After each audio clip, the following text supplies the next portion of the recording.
Good morning, everyone. It is 9 o'clock, so I would like to call to order the board meeting. The board meeting of the North Carolina Board of Nursing will now convene. Since this meeting is being held by teleconference, it is being recorded for purposes. Shonda Graves will conduct an official roll call for declaration of a quorum. Thank you, Madam Chair. Good morning. Please respond present when your name is called. Arlene Imes. Present. Lynetta Howard. Present. Dr. Raquel Ingram. Present. Andrea Jepson.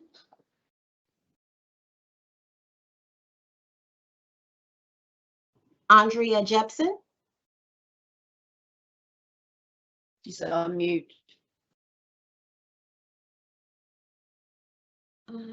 Andrea, can you unmute, please? Yep, I just got back on. I'm here. Okay, thank you. Chester Farley. Present. Dr. LaDonna Thomas. Present. Dr. Laura Bartlett. Present. Kimberly McKnight. Present. Tom Minowitz. Present. Dr. Shakira Henderson. Present. Diane Layden. Present. Cheryl Wheeler. Present. Dr. Amy Steele. Present. Dr. Anne Marie Milner. Present. Madam Chair, we have a quorum for this meeting. Thank you, Chandra. You're welcome. Should there be discussion or questions from the board members during the conference call, please identify yourself by name prior to addressing the board. In accordance with the State Ethics Act and the Code of Conduct for members of the North Carolina Board of Nursing, it is the duty of every member to avoid both conflicts of interest and interests and appearances of conflict. Does any member have a known conflict of interest or an appearance of conflict with respect to any matters coming before the board today? If so, please identify the conflict or appearance of conflict and refrain from any undue participation in a particular matter involved. Dr. Madam Miller. Chair. I'm sorry. Yes. I'm sorry. Go Go ahead, Rick. Thank you. This is Raquel Ingram. In regard to agenda item M17, I will need to recuse myself from discussion and voting for the High Point University proposal for the BSN program. Thank you. Thank you. Thank you, Dr. Ingram. Madam Chair, this is Laura Bartlett, and for the same agenda item, I will need to recuse myself from the vote for McDowell Technical Community College's ADN program. Thank you, Dr. Bartlett and Dr. Ingram. Those are noted. So welcome all board members, especially welcome to Dr. Henderson and Ms. Wheeler. This is their first official board meeting, and as new members and were sworn into the office this morning before the board meeting convened. Welcome to our guests who are with us and on the virtual meeting today. The board's mission, vision, and values drive our work as a board and serve as a reminder to us as we carry out our business. The mission, vision, and values are posted on the board's website for reference during this teleconference meeting. Are there any other announcements at this time? Okay, hearing none. Are there any additions or modifications or reordering requested at this time for our agenda?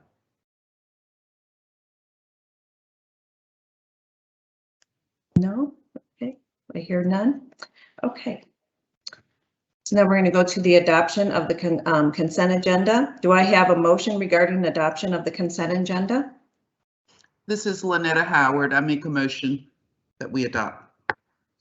Lynetta Howard had made a motion to adopt the agenda. Do I have a second to adopt? This is Andrea Jepson. This is Andrea. I'll second it. Okay, Andrea Jepson has seconded it. Okay, we will now call for a vote. When your name is called, please respond approve if you are in favor of the motion or opposed if you are not in favor of the motion. Arlene Imes. Approve. Lynetta Howard. Approved. Dr. Raquel Ingram. Approve. Andrea Jepson, Approved. Chester Farley, Approved. Dr. LaDonna Thomas, Approved. Dr. Loretta Bartlett. Oops, you're on mute. Approved. I'm sorry, yeah, approved. That's okay. Kimberly McKnight, Approved. Tom Minowitz, Approve. Dr. Shakira Henderson, Approve. Diane Layden, Approved. Cheryl Wheeler, Approve. Dr. Amy Steele, Approved. and Dr. Anne Marie Milner. I approve too. Okay, we're moving on to M6, adoption of the meeting agenda. So do I have a motion regarding adoption of the meeting agenda? This is Kimberly McKnight. I move that we adopt the meeting agenda. Thank you, Kimberly McKnight. Made the motion. Do I have a second? This This is is Lynette. Take a I'll second. take it. Tom? Tom, yeah. And Tom Minowitz has seconded the motion. So I'm going to call for a vote again. We will, when your name is called, please respond approve if you are in favor of the motion or opposed if you are not in favor of the motion. Arlene Imes, Approve. Oh, Lynetta Howard, approved. Dr. Raquel Ingram, Approve. Andrea Jepson, Approved. Chester Farley, Approve. Dr. LaDonna Thomas, Approve. Dr. Loretta Bartlett, Approved. Kimberly McKnight, Approved. Tom Minowitz, Approve. Dr. Shakira Henderson, Approve. Diane Layden, Approved. Cheryl Wheeler, Approve. Dr. Amy Steele, Approved. and me, Dr. Anne Marie Milner, and I approve too. Okay, so we are now at the part of our meeting where the open comment period. The purpose of the open comment period is to provide members of the public an opportunity to share their concerns, offer views, and present questions regarding issues that impact nursing and nursing regulation. Shonda or Catherine, do we have anybody slated for the open period comment? Madam Chair, we do not. Okay.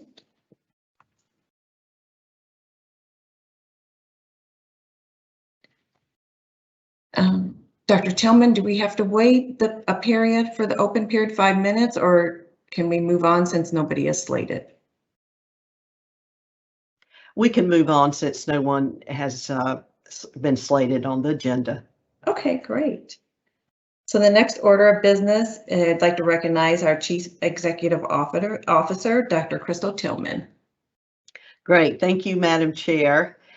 And, you know, I keep thinking, wow, this is going to be our last virtual board meeting, but it seems like it's not. And with our numbers and the number of staff that we have with the positive COVID, certainly we wanted to keep everyone safe. And so we wanted to switch over to a board meeting today that's virtual.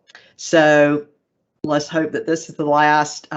We also want to celebrate with Julie George, our previous CEO, but that too will hold off into May, and hopefully things will have calmed down a bit by then.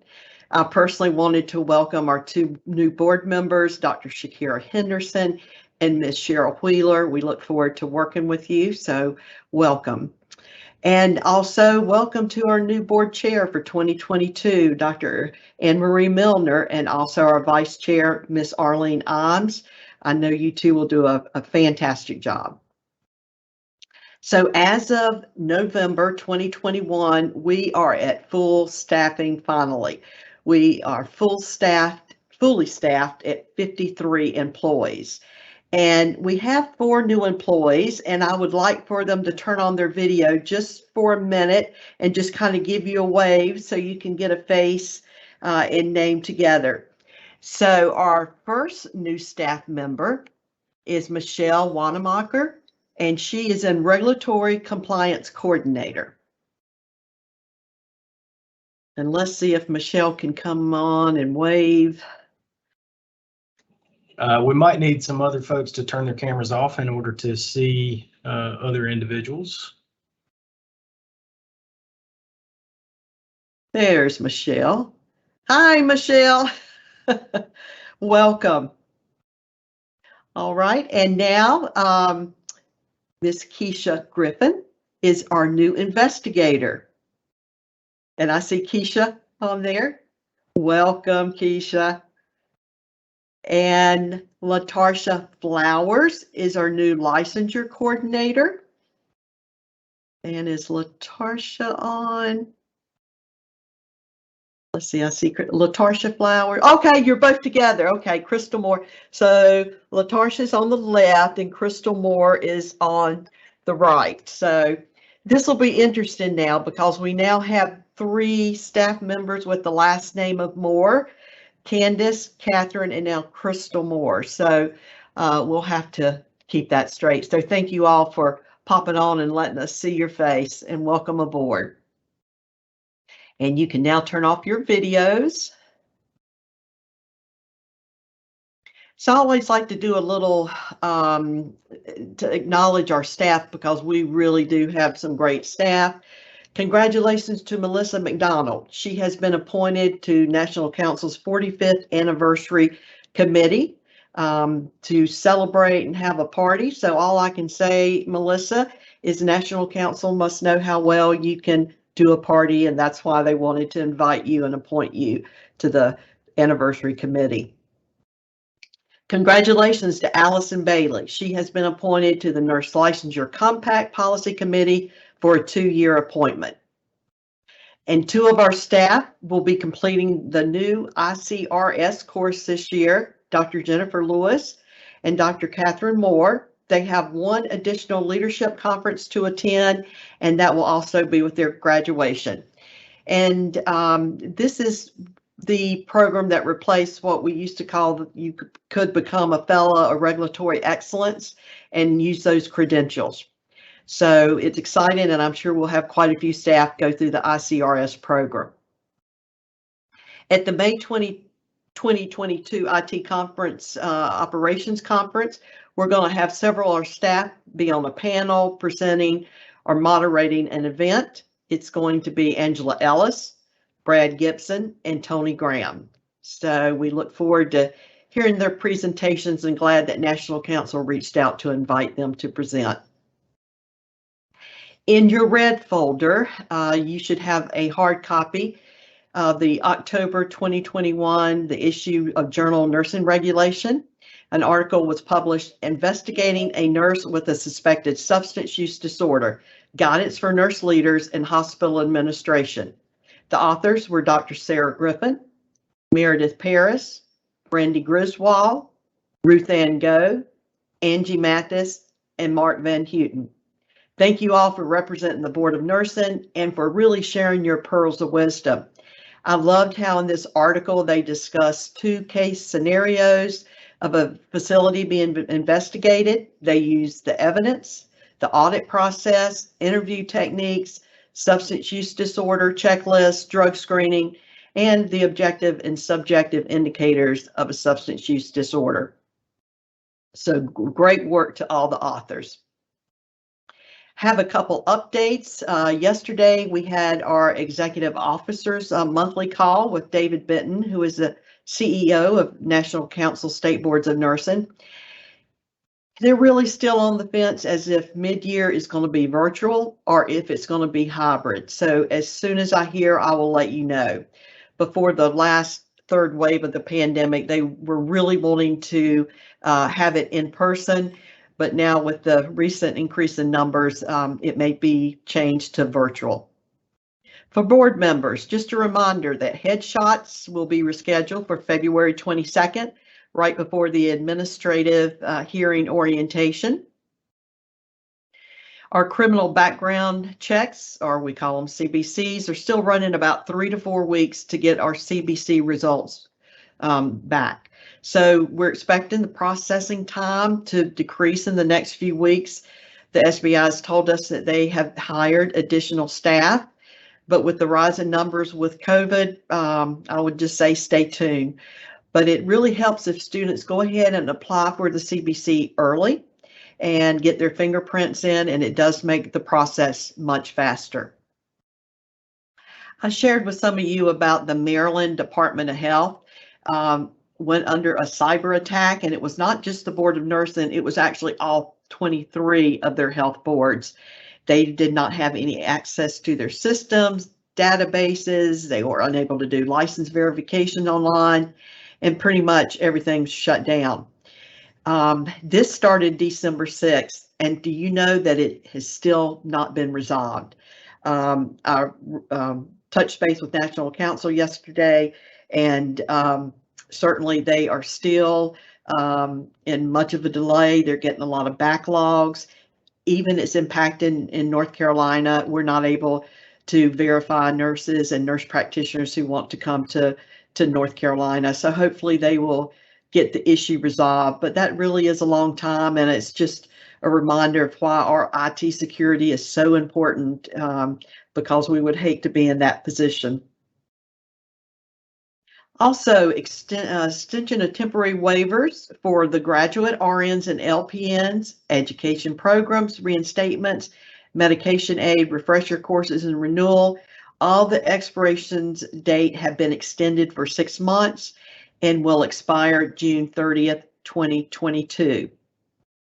There's also supposed to be an executive order coming from Governor Cooper soon.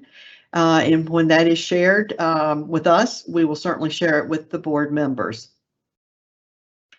The Board of Nursing, we certainly wanted to be proactive and extend the waivers because we do not want to delay in getting our graduates in the hospitals where they can work.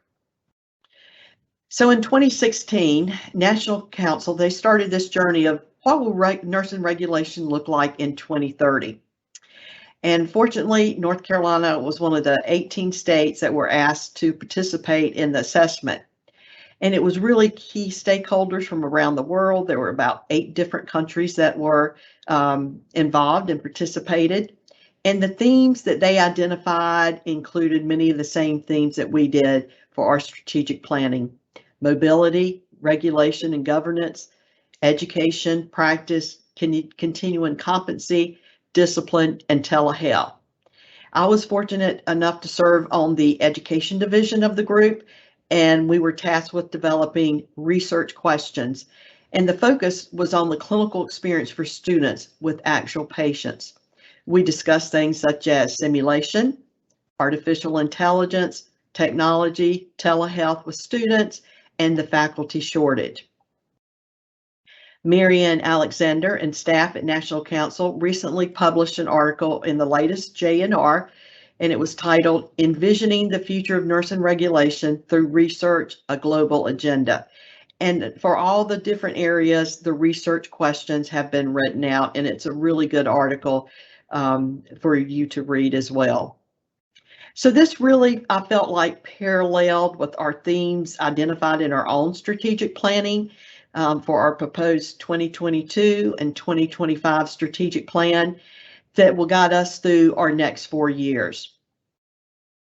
So if you turn in your board packet to M8, you will have the final report for the 2018-2022 strategic plan for your review.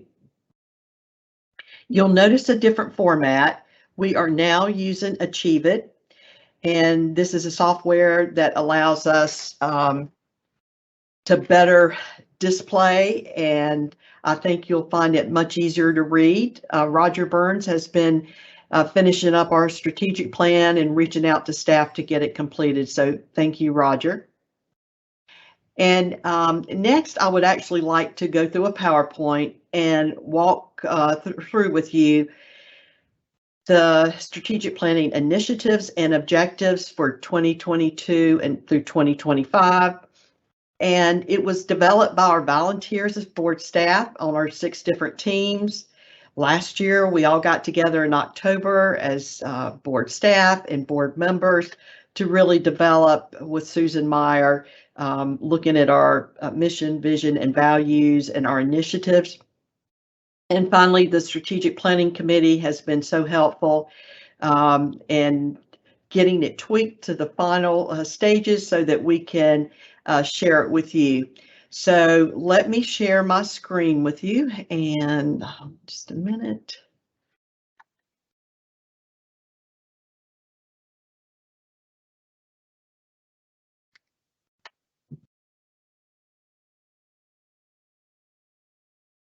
And I've got 6 things open. Let's see.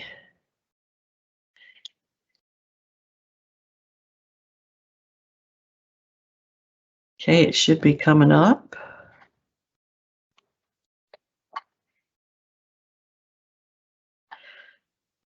Let's see, you are not able to see my screen, are you?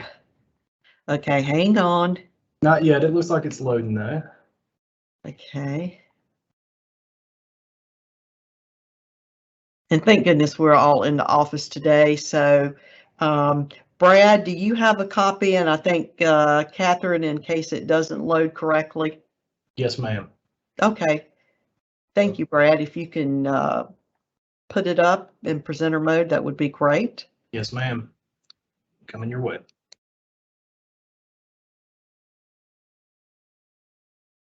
Excellent. Thank you, Brad. And so if you'll move on to the next slide. I just wanted to thank our strategic planning task force members, Dr. Pam Edwards, who was the board chair for 21, Dr. Anne-Marie Milner, our board vice chair, Arlene Imes, Dr. Amy Steele, Dr. LaDonna Thomas, and Dr. Raquel Ingram. And next slide.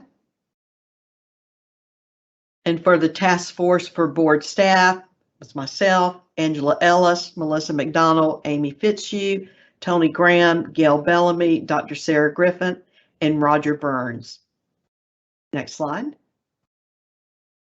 So at our retreat back in October, we all decided we were happy with the board mission: protect the public by regulating the practice of nursing. So we will keep that as is. The vision: exemplary nursing care for all. We will keep that as is. The values we really wanted to rework. Before they were PACE. Now we're going to look at the values of what we feel is important. Equity. We are committed to fairness and justice. Integrity. We act in good faith in protecting the public. And agility. We are responsive to emerging healthcare trends. We didn't just want a word, but we wanted a bit of an explanation as to our values. So our first strategic initiative 1 is to enhance public protection through collaborative leadership, and our objectives: ensure fair, efficient, and effective regulatory processes, promote legislative change that advances public protection through exemplary nursing care, provide adequate resources to fund programs, services, and operations through maintaining a strong financial position, and increase the visibility and impact of the organization. So before I go any further, can you go back a slide, Brad, please? I think it might be easier if we can answer questions or if there's any discussion. So we can start with the values. Perfect. Any comments, questions, edits that you all may have?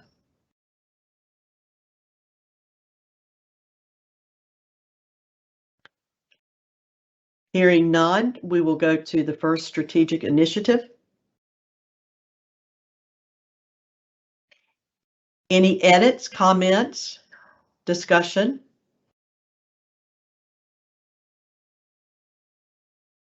Hearing none, let's move to our strategic initiative number 2. Advance best practices in nursing regulation, conduct, utilize, and disseminate research that expands evidence for regulation, serve as a catalyst for the delivery of innovations in education and practice, ensure current and evolving roles and responsibilities of nursing align with regulation, and identify and address issues in nursing regarding the opioid epidemic, substance use disorders, and mental health. Discussion, edits. Okay, let's move on to the third initiative. Cultivate an organization that supports diversity, equity, and inclusion. Promote a diverse organizational environment that fosters creativity, innovation, and outstanding leadership. Strengthen collaborative relationships with diverse stakeholders, and foster opportunities that advance diversity, equity, and inclusion. Discussion, edits, comments. And finally, initiative number 4.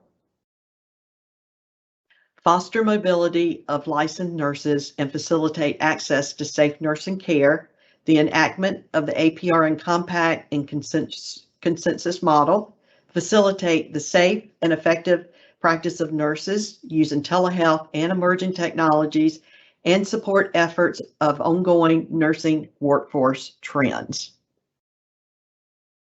And next slide, Brad.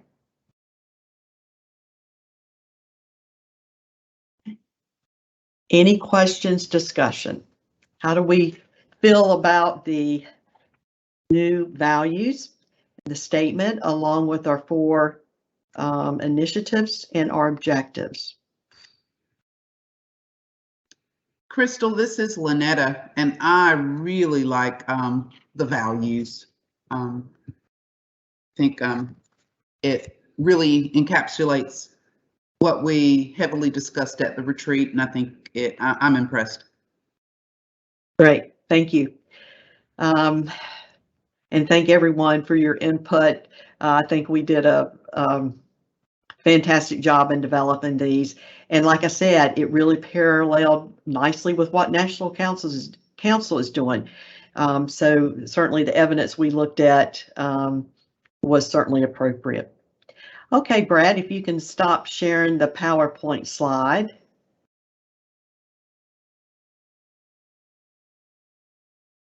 I'm now going to turn it over to Madam Chair to call for the vote for our proposed strategic plan for 2022 to 2025.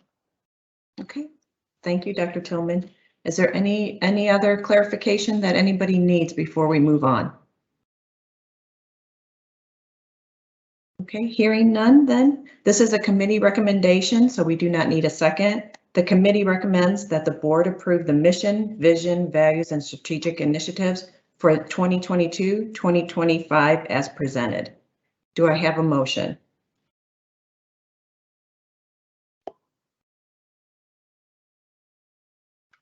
This is Lynetta. I make a motion that we approve the mission, vision, values, and strategic initiatives. Thank you, Lynetta. So Lynetta has made the motion to approve, so we will now call for a vote. When your name is called, please respond approve if you are in favor of the motion, or opposed if you are not in favor of the motion. Arlene Imes. Approve. Lynetta Howard. Approve. Dr. Raquel Ingram. Approve. Andrea Jepson. Approve. Chester Farley.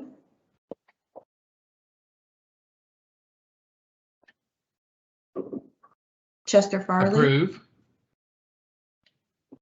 Approve. Dr. Donna Thomas. Approve. Dr. Laura Bartlett. Approve. Kimberly McKnight. Approve. Tom Minowitz. Approve. Dr. Shakira Henderson. Approve. Diane Layden. Approved. Cheryl Wheeler. Approve. Dr. Amy Steele. Approved. And myself, I approve. So the motion carries. Good job. Right. Thank you, Madam Chair. And I have one additional. Okay. It's on pages 8 and 9. Mhm. If you will turn to that, as you recall at our retreat in October with Susan Meyer, she had suggested that we do a type of a flyer, one-page flyer that has our mission, vision, and values and initiatives. So this was developed by our staff, and we narrowed it down to 2. And when our staff voted, it was about 50-50. So even though it's not an official vote, we wanted to ask board members, which way are you leaning? Do you like flyer number 1, where they're more linear, the initiatives, or do you like number 2, where the initiatives are more in a box?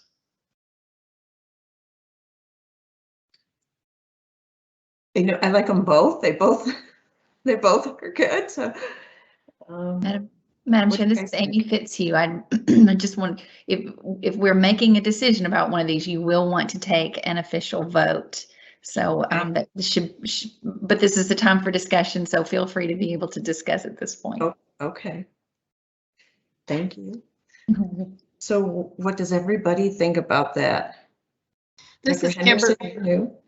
This Go is ahead. Kimberly. I'm partial to the first one. I just like the layout of that better. I like the way that looks, and I think you're able to, I don't know, it just draws my eye clearer to the initiatives. So I prefer number 1. I agree. I agree, Kimberly. I like the way it's laid out. It's easier to read those. It is easier to read.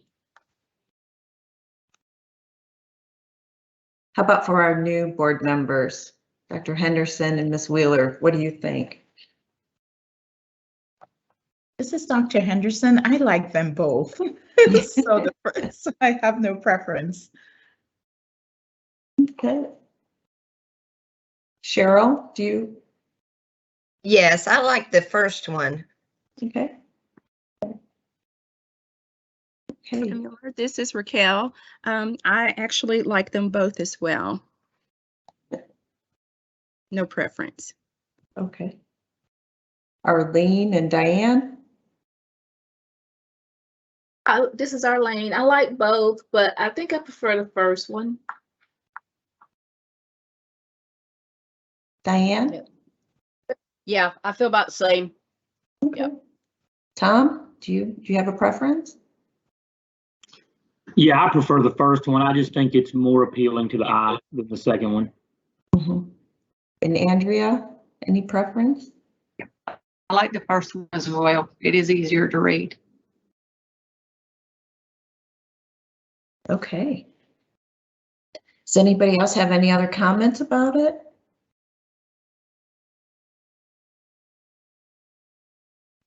So from sounding, it sounds like number 1 was certainly the one you all have chosen. Amy, keep us straight here. Do we need to, with Madam Chair going through each board member's name, do we have to take another vote, or was that sufficient? So in the script, there should be a provision for A Dr. motion. Miller to be able to walk through that. So since you're choosing one of the 2, you're going to want to have an official vote. So with the discussion, if somebody wants to, well, she'll call for somebody to make a motion for whichever one you want. I guess maybe you want to call it Design 1 as the first one and Design 2, something like that. Okay. And then you would need to do an official vote for it to be adopted. Okay, great. Okay. So is there a motion to adopt the Design 1 or Design 2? Madam Chair, This this is is Laura Bartlett, and I make a motion to adopt Design 1. Okay, great. Do I have a second? This is Chester. I second that motion. Thank you, Chester. Okay. So now we will call for a vote. So we are picking Design 1, page 8. When your name is called, please respond approve if you are in favor of the motion, or opposed if you are not in favor of the motion. Arlene Imes. Approve. Okay. Lynetta Howard. Approve.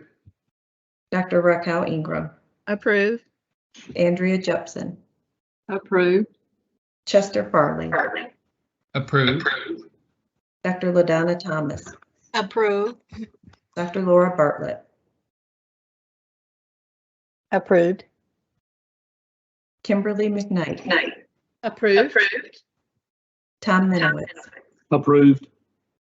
Dr. Shakira Henderson, Approve. Diane Layden, Approved. Cheryl Wheeler,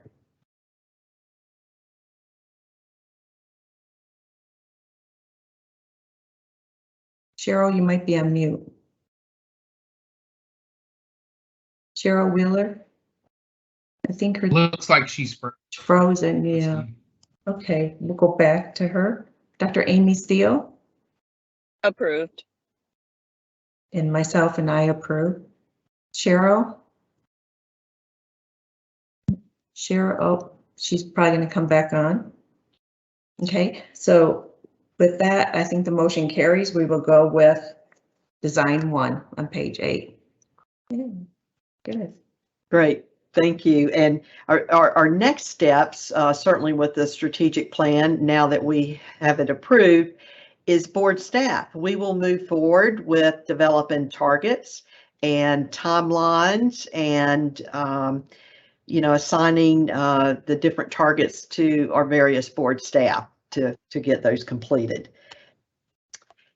Okay, and then the last part of my update is I would like to turn it over to Dr. Catherine Moore to discuss our legislative update and also the research committee. And I will tell you, Catherine said it was fine to share this with you all. She is such a trooper. Yesterday, she tested positive for COVID along with her son. And I said, Catherine, don't worry, we will cover you. Nope, I want to do my part. I'm isolated, I feel good. So thank you, Catherine. And let's see. Okay, so let's see if Catherine can come on now.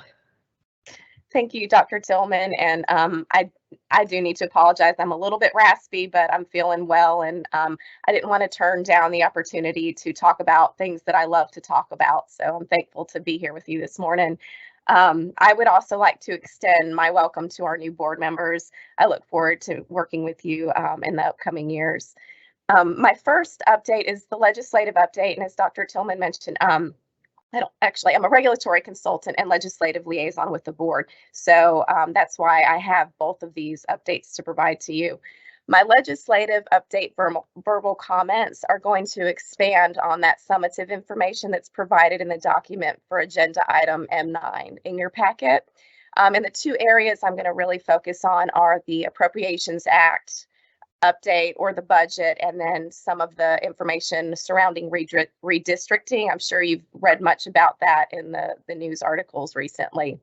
And the actual packet item that you have has a list of bills that have become session laws this session, and that we were following. And there are links to those individual bills if you want to read them in more detail. And as always, I'm always available to answer any questions that you have about the bills that we monitor or any of this legislation.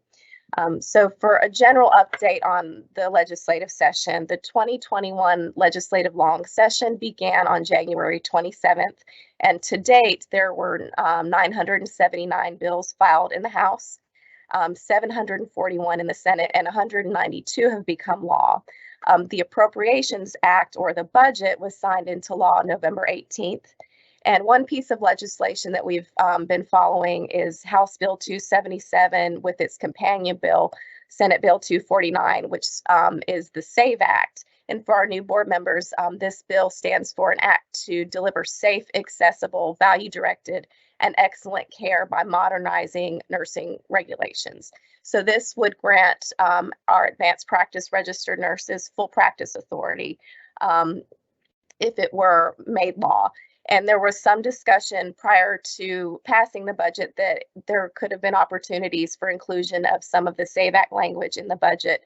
That did not occur. However, those bills are still alive for consideration during the short session. So we will continue to actively monitor activities around those pieces of legislation. In the final version of the budget, funds were allotted for a sexual assault nurse examiner training pilot program in Cumberland County. Those funds are going to be overseen by the Rape Crisis Centers of Cumberland County to develop that training program. And our Director of Practice, Joyce Winstead, did reach out to this organization to let them know that the Board of Nursing is available to serve as a resource if they have any questions or require any information on the way that SANE nurses are regulated in North Carolina. Now, the budget did also include provisions for the creation of a joint legislative committee on access to health care and Medicaid expansion.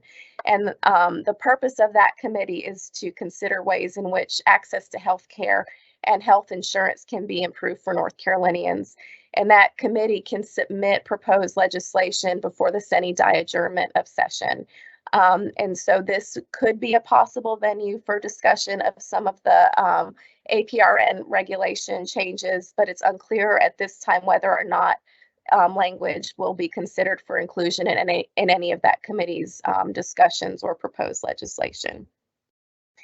The second area that I would like to provide some updates on is the redistricting activity.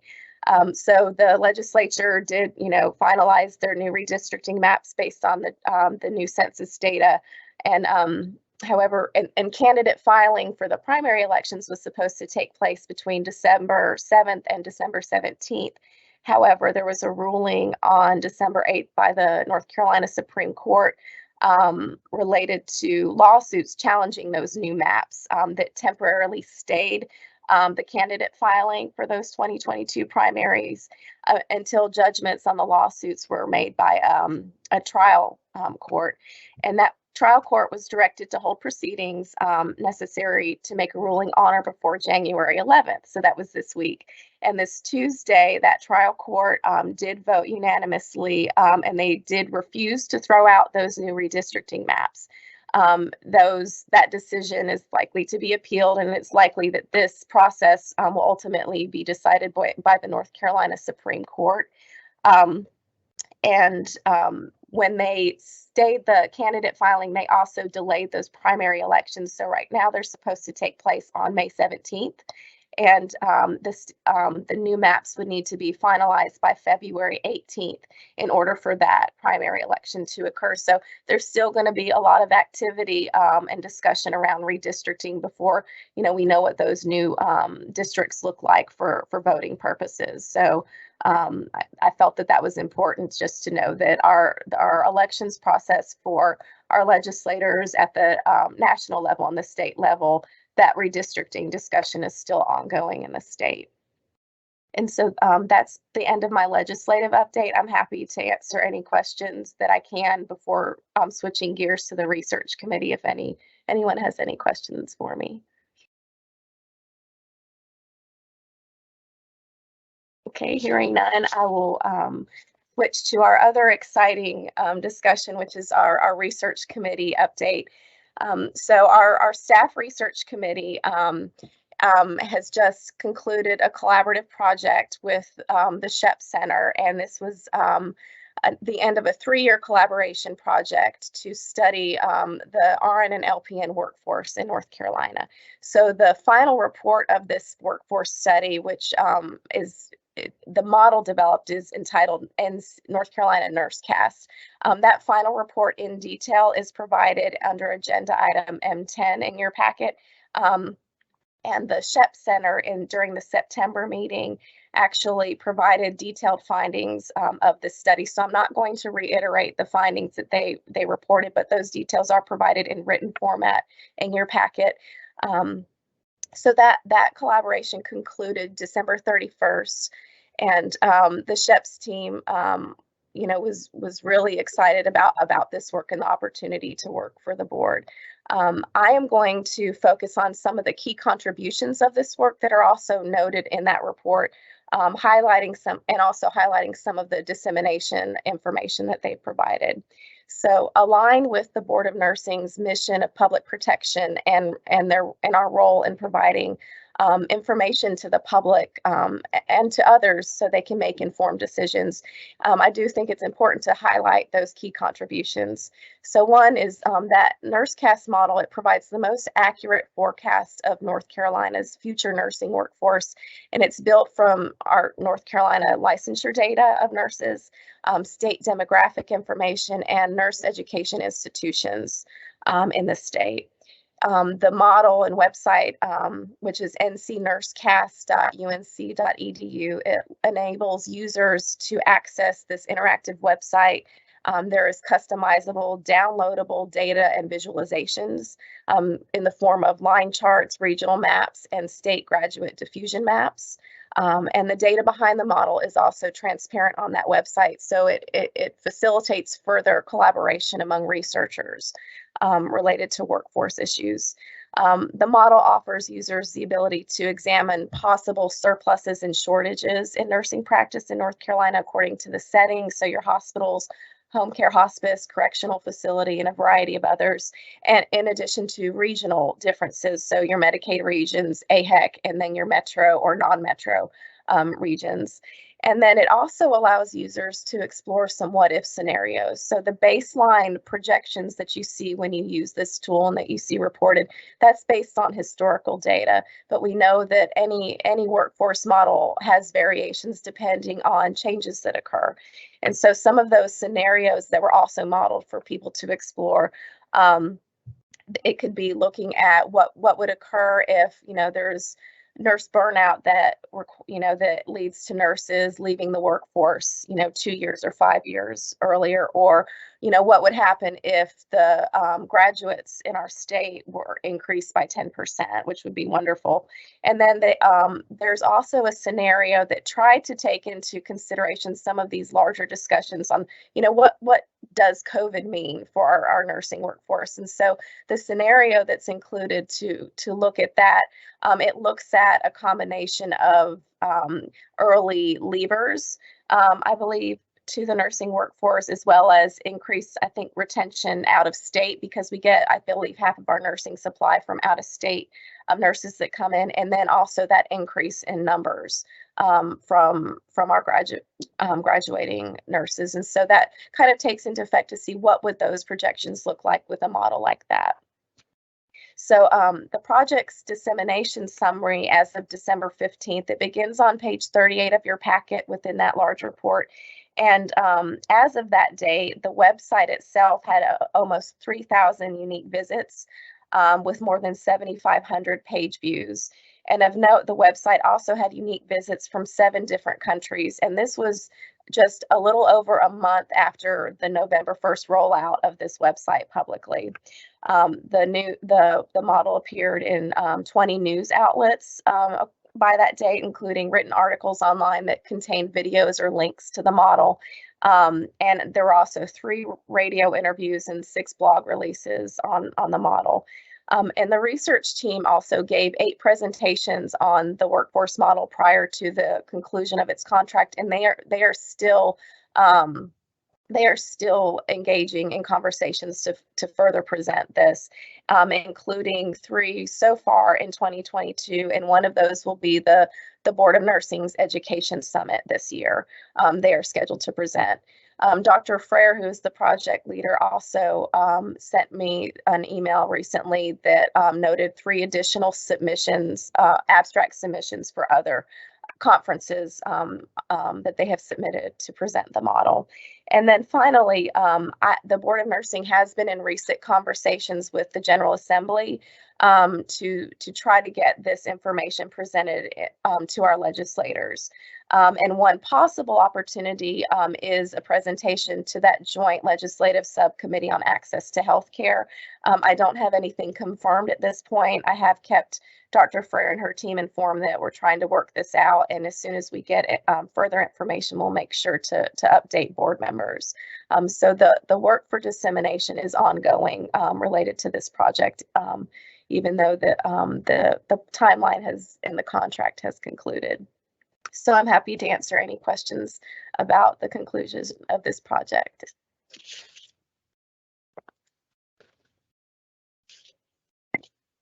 Hearing none, I will turn it back to Dr. Tillman. Thank you so much for your time this morning.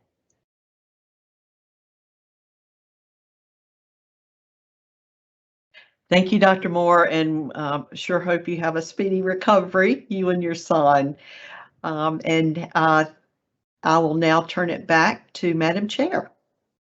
Thank you, Dr. Tillman. Thank you, Dr. Moore. I would like to take a 10-minute break, if that's okay with everybody, and we'll come back at 10 o'clock. Is that good? All right. Thank you. Welcome back. I think everybody is back. We're going to continue on with our agenda, and our next one is M11, the Finance Committee and Summary of Activity. And I'd like to recognize the chair for the committee is Tom Minowitz and the staff liaison, Gal Bellamy. Thank you, Madam Chair. First of all, now for the exciting portion of your program. I really like numbers, so this is something that I enjoy looking into and talking about. That being said, if you have any especially in-depth questions, please direct them at Gail Bellamy, because she knows this information a lot better than I do. I do want to recognize the members of the committee who are Anne Marie Milner, Pam Edwards, Chester Farley, and Crystal Tillman, and of course myself. As we look at the quarterly financial statements, we met on December the 8th of 2021. So as we looked at our quarter financial statements at that point, the committee reviewed the financial status of the board as of 9/30/2021, and here are some of the highlights. The statement of net position summarizes the financial position as of 9/30/21. And yet we had assets that totaled over $26.7 million. Liabilities totaled a little over $9.5 million, resulting in a net position of over $17.2 million.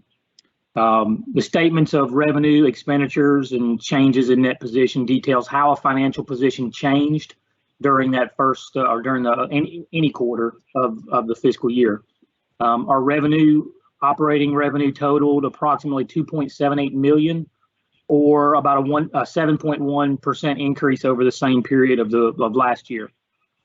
And non-operating revenue, which is the investments, showed a loss resulting from performance in the bond market. Total revenue from all sources was $2.675 million. On the expenditure front, expenditures totaled $2.57 million, which is an increase of $188,373, or about 0.8% over the same period last year. So to summarize all that, the net position at the beginning of the fiscal year was $17.1 million. Net revenue totaled $105,833, and the resultant net position as of 9/30/2021 was $17,207,077.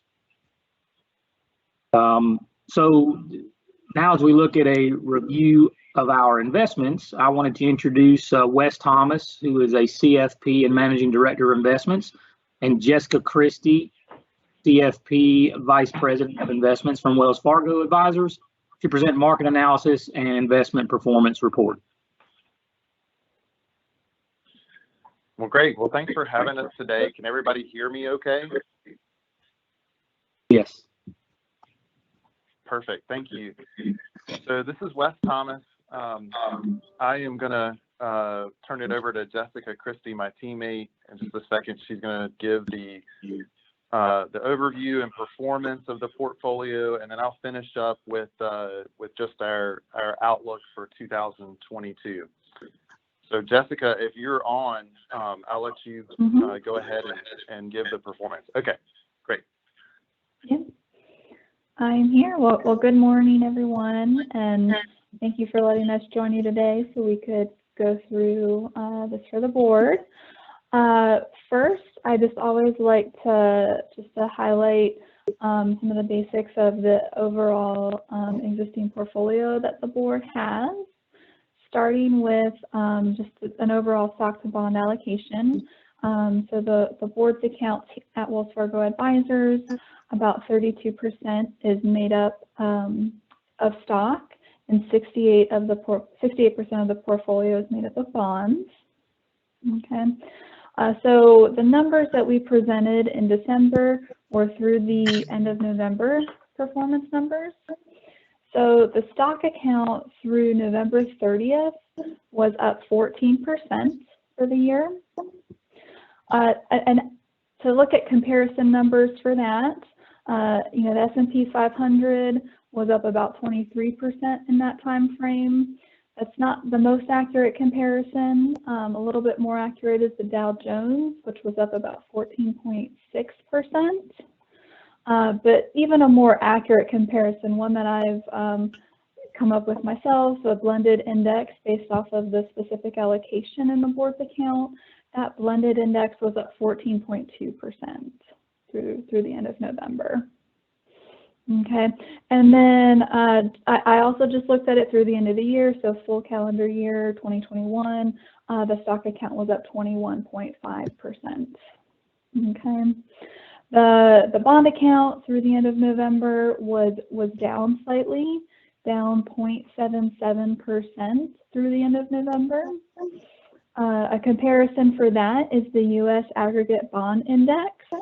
That was down 1.3% in that same time period. Looking at it through the end of the year as well, just took a look, that was down about 0.7, ended up down 0.72% for the year. So it did come back just a little bit there. And then the whole portfolio for the board's accounts. The whole portfolio through the end of November was up 3.79%. And then just looking at it through the end of the year, end of 2021, was up 6% for the whole year. Okay.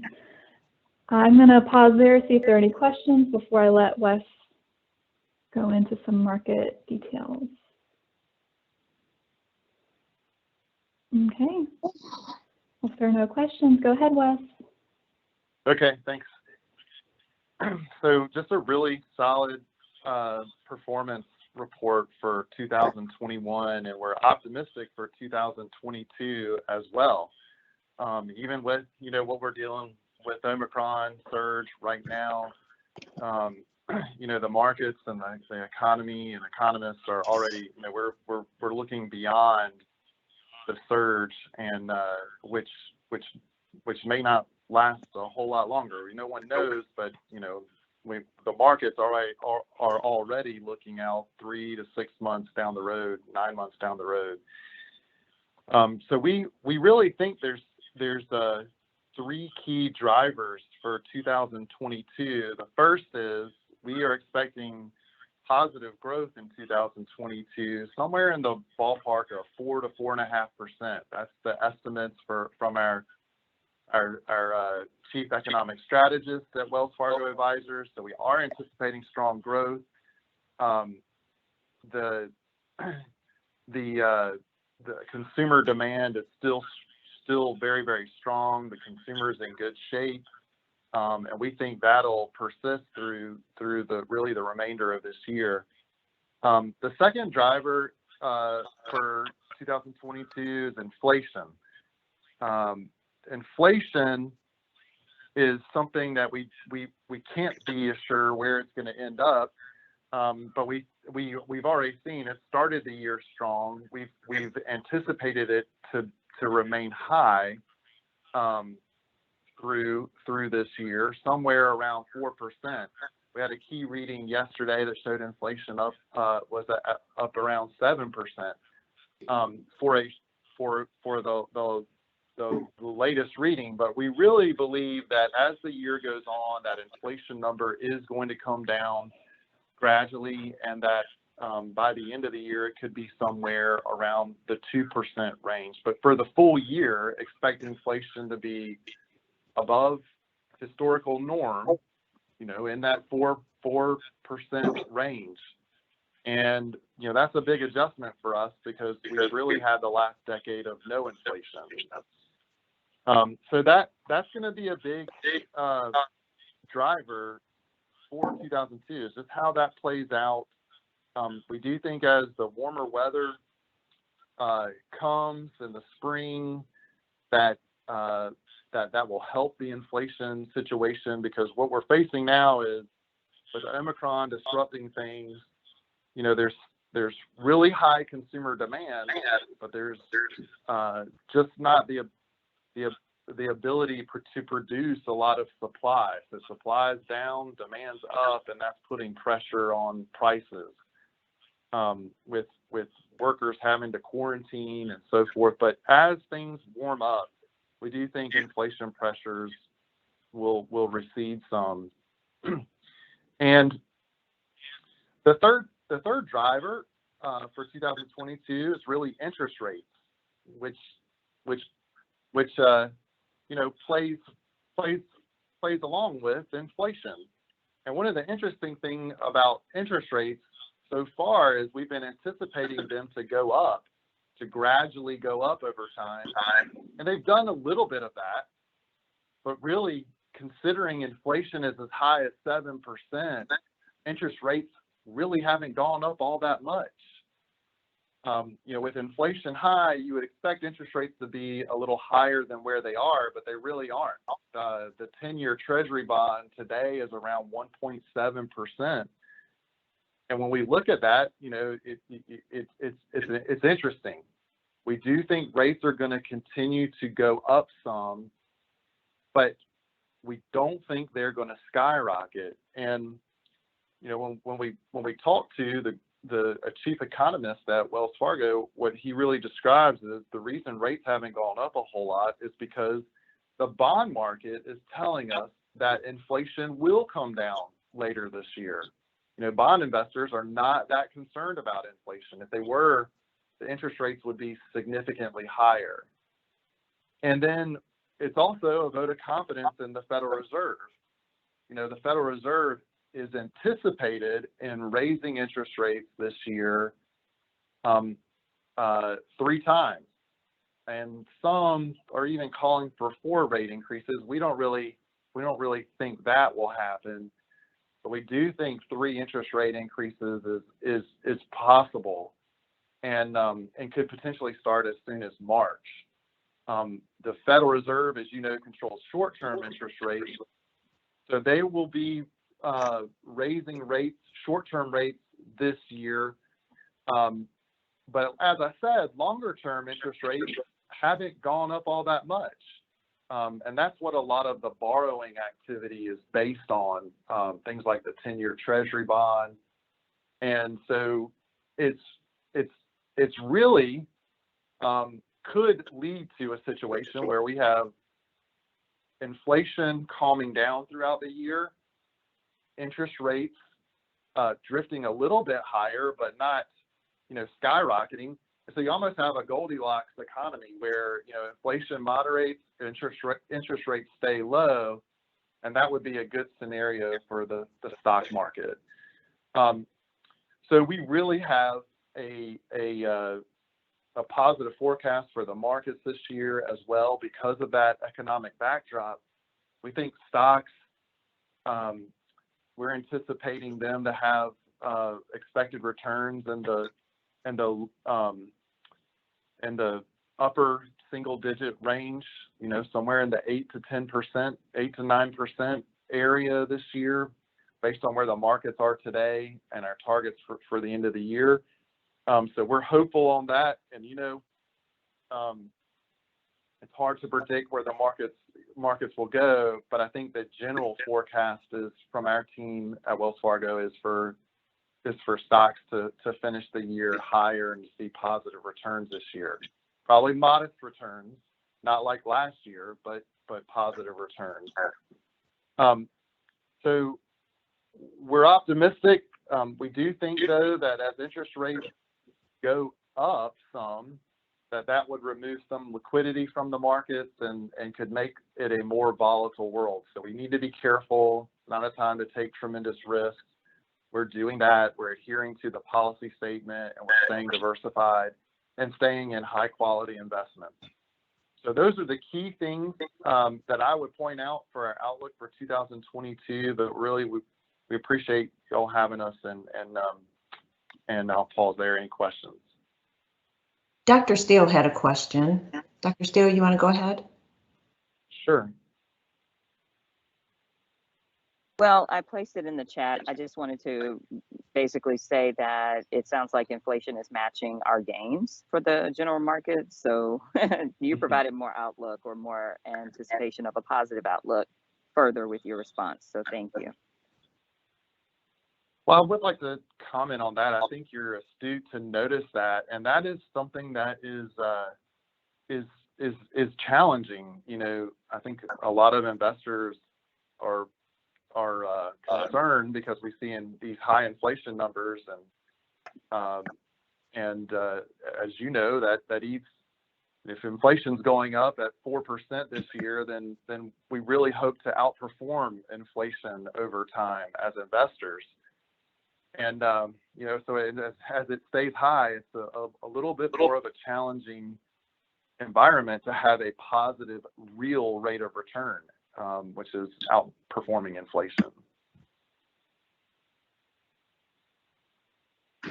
Okay, now on a side note, when we met on December the 8th, I think it's really great to work with people who are so passionate about what they do. I remember Wes told us on that call that I think our call started at 1 o'clock maybe, and during lunch that day, Wes spent his lunch, and he was so giddy to tell us about the fact that they got the outlook from Wells Fargo advisors for the year, and he literally scarfed down his salad while he was poring over this new data and was just so excited about getting it.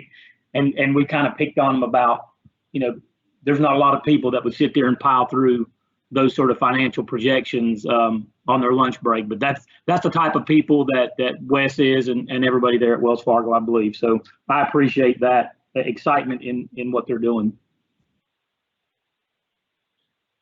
We love it, but I probably most people would call me a nerd or a geek. So, but thanks for having us. Thanks, guys. Okay. Also, Gail, you may want to expound on this part a little bit, but we did review the business insurance, and so the committee met with Lori Britt, Senior Commercial Risk Advisor at First Citizens Insurance, to review the North Carolina Board of Nursing's business insurance coverage and retentions. I don't know if there's any more information to give out on that. Not specifically. Once a year, we do sit with our business and insurance advisor just to make sure that in these with the changing environment, that we are properly insured against risk. We know cyber is a really big concern, making sure our cyber coverage, directors and officers, the general business insurance coverage is adequate. And from our review, we found that we were, and the retentions are reasonable for the amount of coverage that we have. And one of the interesting things that we learned about the insurance coverage is that if any of the board members happen to be kidnapped or taken hostage on one of our business trips, there is insurance that covers that. So we thought that was interesting. So we learn something every year, I think. Okay, great. So now let's talk about the auditor's report. I wanted to introduce Sandy Newell, CPA with assurance partner at Bernard Robinson and Company, to present the auditor's report.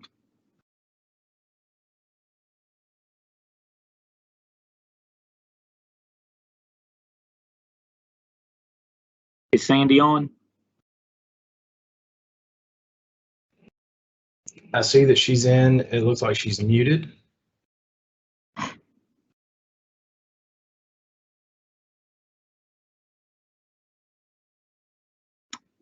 Brad, did you see her comment? She wanted to know if somebody could unmute her.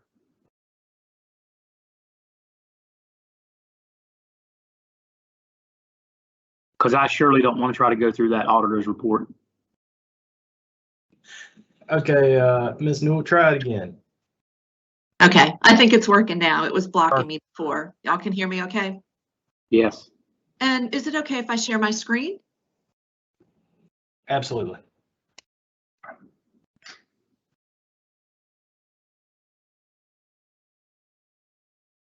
Okay, can y'all see my screen okay? It has a letter. Yes, ma'am. Okay. Sorry for the delay.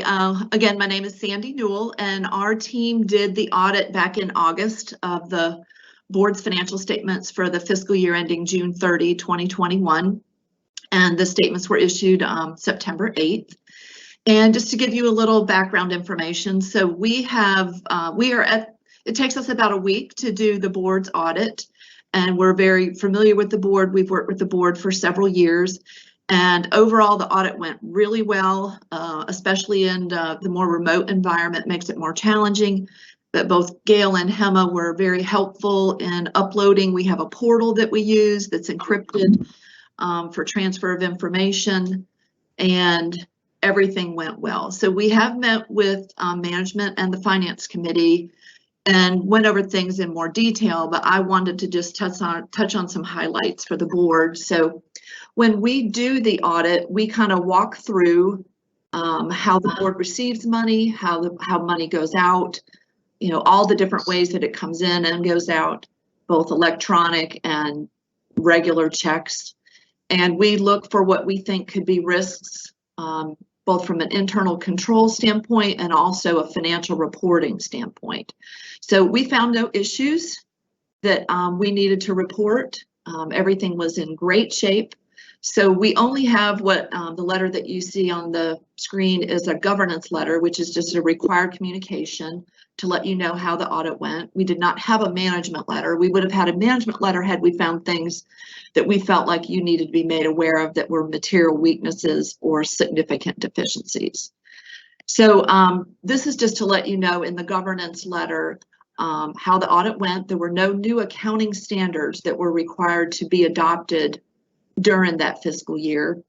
The fact that there's estimates in the financial statements, you'll see we made 2 entries, but actually they were given to us by Gail and Hema. So we call those prepared by client entries, which were where information came in later than when we started the audit. So they let us know about a couple kind of very minor entries that were made. So nothing to be concerned of with regards to corrections, no disagreements with management, and we did obtain representations and no audit findings or issues. So I'm going to skip over to the financial statements and just kind of briefly walk you through the financial statements. And if there's questions, I'm happy to answer those. So this is our report, and this kind of outlines management's responsibilities and our responsibilities, and then our opinion, which states that the financial statements were fairly presented in accordance with generally accepted accounting principles. So that is the best opinion that you can get. It's an unmodified, or what we call clean opinion. This, just an FYI, our reports are going to look different next year. We have AICPA has basically moved a lot of the paragraphs around and changed some of the verbiage. So next year that will look a little bit different.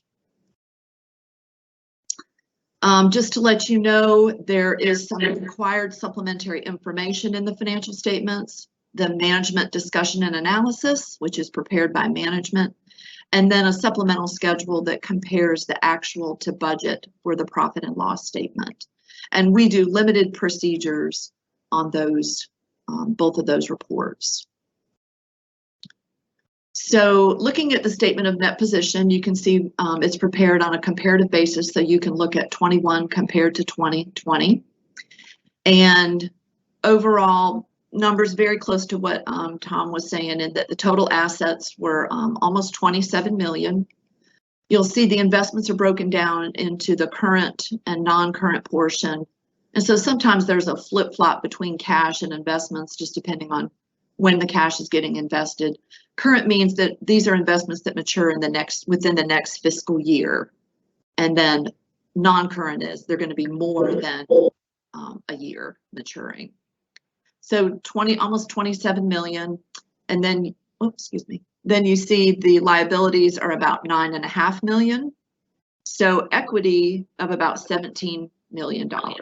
So very strong financial position.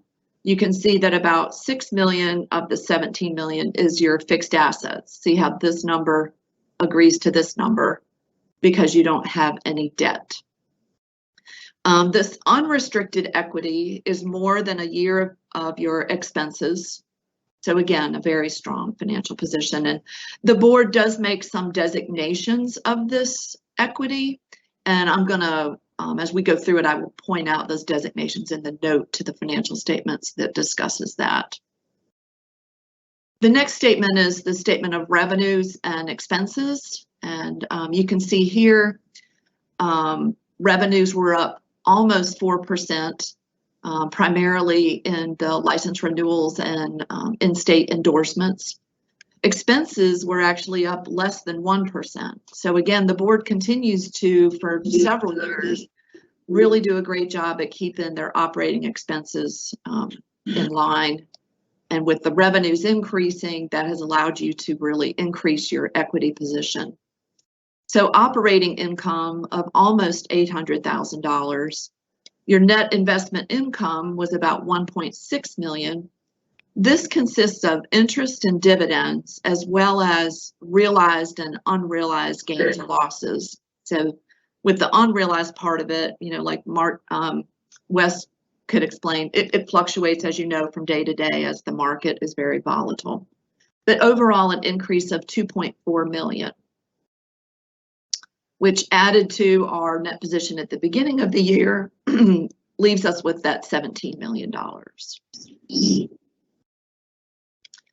This is the cash flow statement. It basically shows you the sources and uses of your cash by operations, by capital and financing activities, and then by investing activities. So overall, an increase in cash of about $333,000. The last section of the financial statements is the notes to the financial statements. I will walk you just briefly through the notes for those of you that aren't familiar. Note 1 is you are required to give information about what you do and your accounting policies. So those are on, takes a couple pages of information. Note 2 is information about your deposits and investments.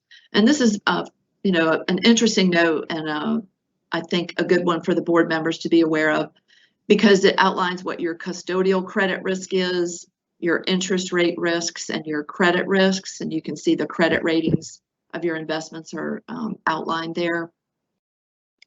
We do look at the board's investment policy and we make sure, just like Wes does, we're like the double check to make sure that the policy is in line with the actual investments. There's information about the fair value, which is what is used to report the investments, broken down by the various categories of investments. Information about your capital assets with regards to acquisitions and dispositions.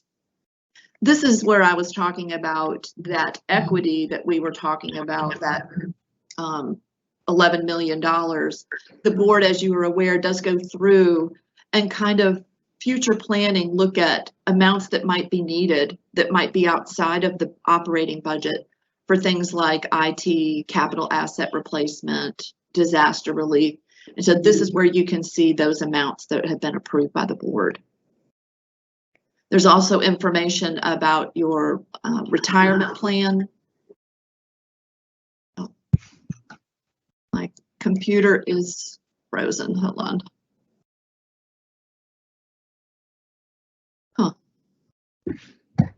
Can you all still hear me? Yes. Okay. Yes. For some reason, I can't move on my screen anymore. Okay, well, let me go to my paper copy. There weren't any other really significant notes that were different from prior years. We do in the very last note, oh, there we go, of the financial statements. Technology. We talk about the pandemic a little bit and the fact that there is an unknown with regards to the finances just because of the pandemic. And then the last pages of the audited statements. This is that statement where we show your budget and then the actual compared to that. And that's in there for both years,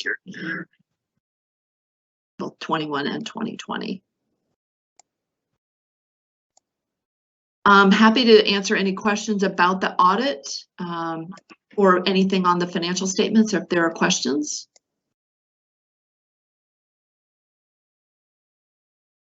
I would like to thank Gail and Hema for all their assistance. We value our relationship with the board. We see you all as one of the very proactive and well-organized, leaders in the occupational licensing board community, which we work with about 15 other occupational licensing boards.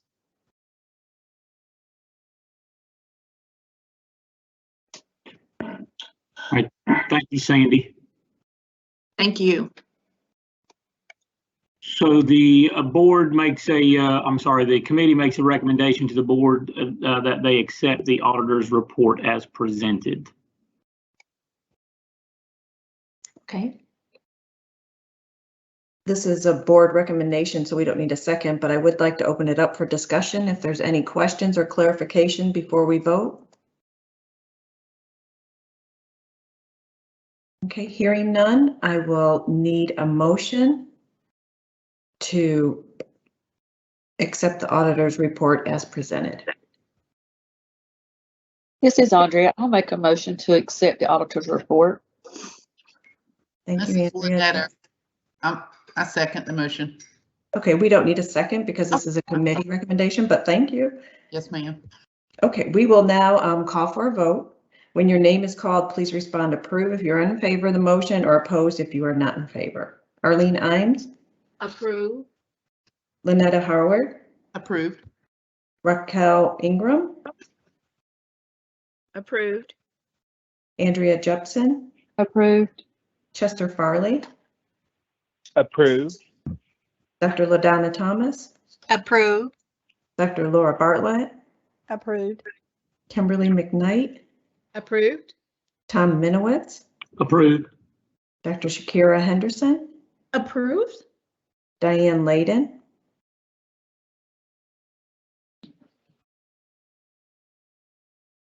Diane Layden. Yeah, approved. Thank you. Cheryl Wheeler. Approved. Dr. Amy Steele. Approved. And myself, and I approve, so the motion carries. Thank you. Thank you all so much for having me. I hope you have a great day. Thank you so much. Thank you, Sandy. Thank you. Bye-bye. Okay, so the next, are you going to go ahead, Tom? Go ahead. Yeah, Thank you. I'm sorry. So the next portion that we looked at was for fiscal policies. As a quality initiative, the Finance Committee reviews fiscal policies every 3 years. The last review of the policy was conducted in 2018. I think starting around page 83 or so in everybody's packet is all the detail of each fiscal policy review. But the first one we're going to look at is F01, honoraria contributions and grants. And Madam Chair, the committee recommends board approve the proposed revisions to the fiscal policy F01, honoraria contributions and grants as presented. And that is a motion from the committee.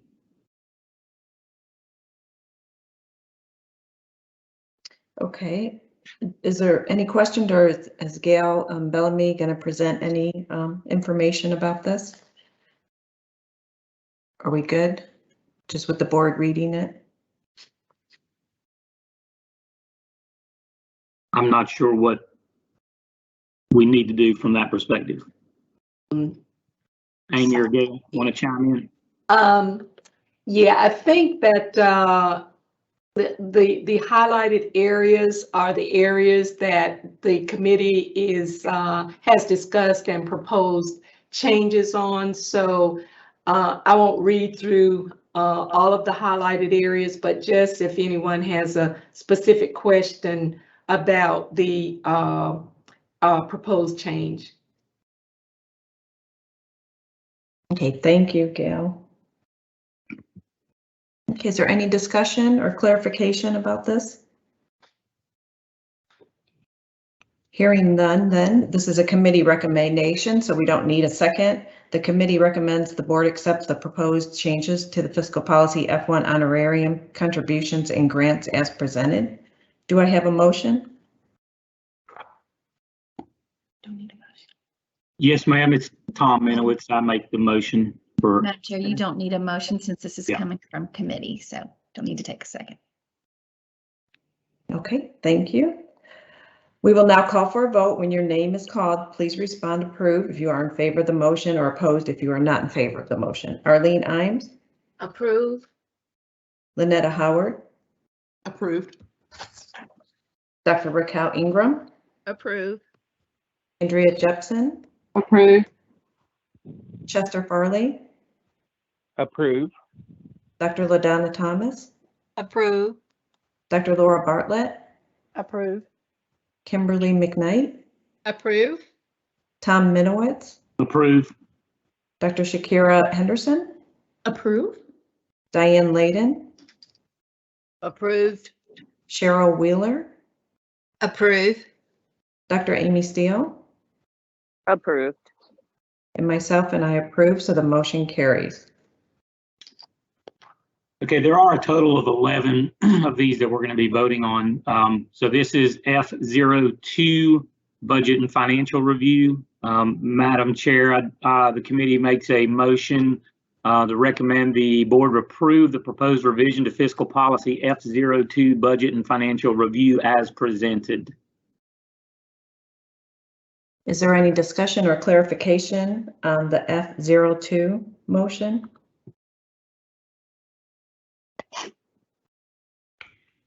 Okay, hearing none, then the committee recommendation, this is I do not need a second, but the committee recommends the board accept the proposed changes to the fiscal policy F2 budget and financial review as presented. So I do need a motion to go to a vote. Madam Chair, just need to call for the vote. Yeah. Oh, we just need a vote? Okay, it says to call for a Yes, ma'am. motion. That's okay. Okay, I'm sorry. Okay, so we will now call for a vote. When your name is called, please respond approve if you are in favor of the motion or opposed if you are not in favor. Arlene Imes? Approve. Lynetta Howard? Approved. Dr. Raquel Ingram? Approve. Andrea Jepson? Approved. Chester Farley? Approve. Dr. LaDonna Thomas? Approve. Dr. Laura Bartlett? Approve. Kimberly McKnight? Approve. Tom Minowitz? Approve. Dr. Shakira Henderson? Approve. Diane Layden? Approved. Cheryl Wheeler? Approved. Dr. Amy Steele? Approved. And myself, and I approve. The motion carries. Okay, F03 is on page 86 in the packet. It is internal control and audit. So the motion is, Madam Chair, the committee recommends the board approve the proposed revisions to fiscal policy F03 internal control and audit as presented. Okay, do we have any discussion before we take a vote? Okay, I will now call for a vote. When your name is called, please respond approve if you are in favor of the motion or opposed if you are not in favor of the motion. Arlene Imes? Approve. Lynetta Howard? Approved. Dr. Raquel Ingram? Approve. Andrea Jepson? Approved. Chester Farley? Approve. Dr. LaDonna Thomas? Approve. Dr. Laura Bartlett? Approve. Kimberly McKnight? Approve. Tom Minowitz? Approve. Dr. Shakira Henderson? Approve. Diane Layden? Approved. Cheryl Wheeler? Approved. Dr. Amy Steele? Approved. And myself, and I approve, so the motion carries.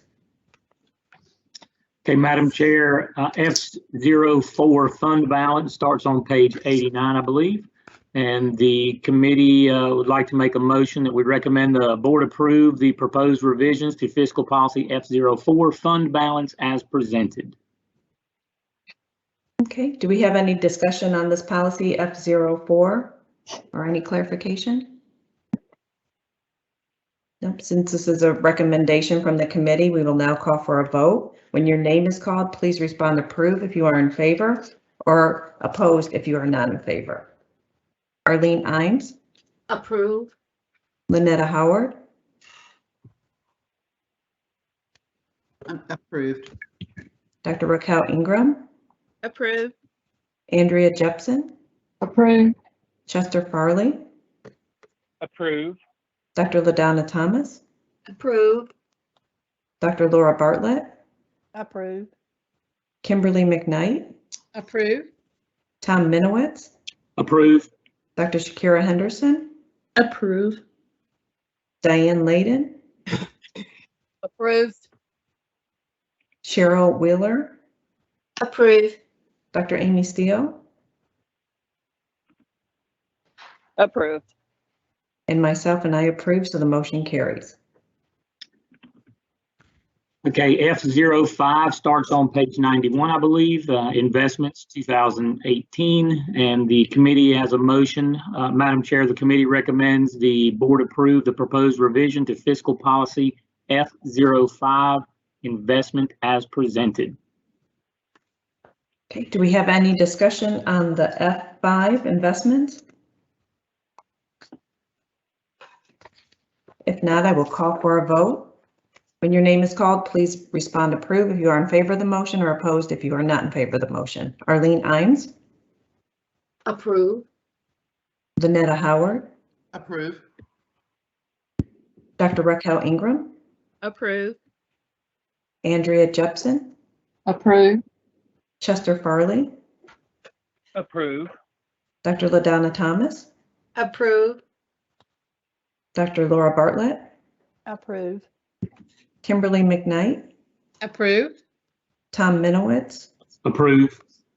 Dr. Shakira Henderson. Approve. Diane Layden. Approve. Cheryl Wheeler. Approve. Dr. Amy Steele. Approved. And myself, and I approve, so the motion carries. Okay, Madam Chair, there was a question from Chester Farley, just to his in the chats. He said, just to confirm, F04 is now called operating reserve, not fund balance. Is that correct? He just wanted to make sure that if that made a difference, we could make whatever changes needed to be. Gail, do you have any clarification on that? Yes, we'll make that consistent. Sometimes this GASB, they just change the description, but it's not a significant change, but we'll definitely make sure that we're using consistent language. And we'll the policy will be operating reserve. We'll make that change. Yeah, thank you. All right, so F06, per diem and reimbursements. The motion is, Madam Chair, the committee recommends the board approve the proposed revision to fiscal policy F06 per diem reimbursements as presented, and that F06 starts on page 94. Okay, is there any discussion or clarification for policy F06?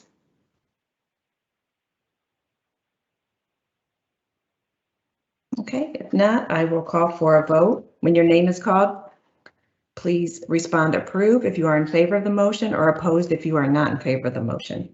Arlene Imes. Approve. Lynetta Howard. Approve. Dr. Raquel Ingram. Approve. Andrea Jepson. Approve. Chester Farley. Approve. Dr. LaDonna Thomas. Approve. Dr. Laura Bartlett. Approve. Kimberly McKnight. Approve. Tom Minowitz. Approve. Dr. Shakira Henderson. Approve. Diane Layden. Approved. Cheryl Wheeler. Approve. Dr. Amy Steele, Approved. and myself, I approve, and so the motion carries. Okay, Madam Chair, F07 Cash Management, which starts on page 99 in the packet. Motion, Madam Chair, the committee recommends the board approve the proposed revisions to policy F07 Cash Management as presented. Okay, do we have any further discussion on the policy F07? I will check the chat too to make sure I'm not missing anything. Okay, so we are going to now call for a vote. When your name is called, please respond approve if you are in favor of the motion or opposed if you are not in favor. Arlene Imes? Approve. Lynetta Howard? Approve. Dr. Raquel Ingram? Approve. Andrea Jepson? Approve. Chester Farley? Approve. Dr. LaDonna Thomas? Approve. Dr. Laura Bartlett? Approve. Kimberly McKnight? Approve. Tom Minowitz? Approve. Dr. Shakira Henderson? Approve. Diane Layden? Approved. Cheryl Wheeler? Approve. Dr. Amy Steele? Approved. And myself, I approve, so the motion carries. Okay, F08 Fixed Assets, which starts on page 103. Madam Chair, the committee recommends the board approve the proposed revisions to fiscal policy F08 Fixed Assets as presented. That is a motion. Okay. Do we have any discussion on this policy F08? Okay, we will now call for a vote. When your name is called, please respond approve if you are in favor of the motion or opposed if you are not. Arlene Imes? Approve. Lynetta Howard? Approve. Dr. Raquel Ingram? Approve. Andrea Jepson? Approve. Chester Farley? Approve. Dr. LaDonna Thomas? Approve. Dr. Laura Bartlett? Approve. Kimberly McKnight? Approve. Tom Minowitz? Approve. Dr. Shakira Henderson? Approve. Diane Layden? Approve. Cheryl Wheeler? Approve. Dr. Amy Steele? Approved. And myself and Marie Milner, and I approve, the motion carries. Okay, F09 Purchase of Goods and Services, and this starts on page 104. Madam Chair, the committee recommends the board approve the proposed revisions to fiscal policy F09 as presented. Okay, is there any discussion for policy F09? Okay, if not, we will call for a vote. When your name is called, please respond approve if you are in favor of the motion or opposed if you are not in favor. Arlene Imes? Approve. Lynetta Howard? Approve. Dr. Raquel Ingram? Approve. Andrea Jepson? Approve. Chester Farley? Approve. Dr. LaDonna Thomas? Approve. Dr. Laura Bartlett? Approve. Kimberly McKnight? Approve. Tom Minowitz? Approved. Dr. Shakira Henderson? Approve. Diane Layden? Approve. Cheryl Wheeler? Approve.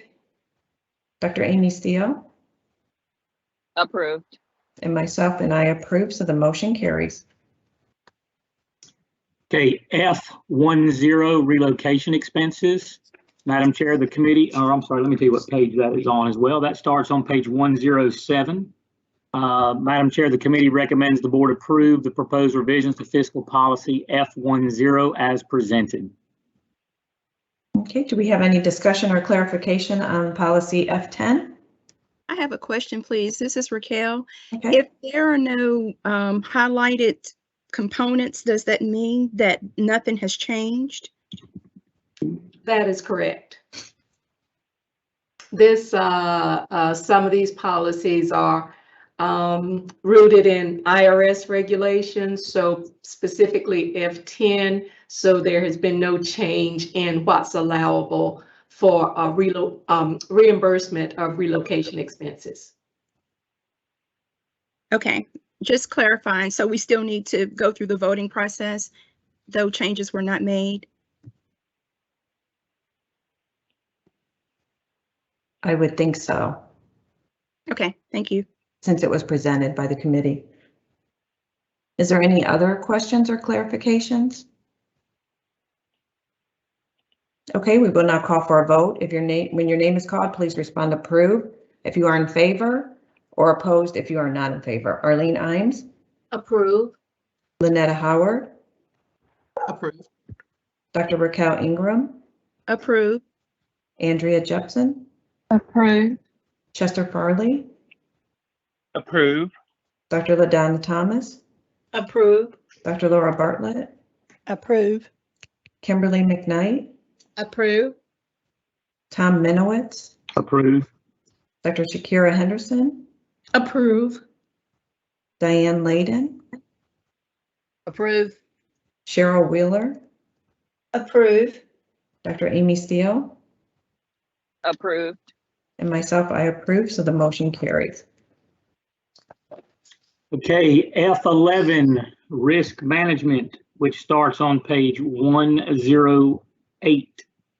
Madam Chair, the committee recommends the board approve the proposed revisions to fiscal policy F11 as presented.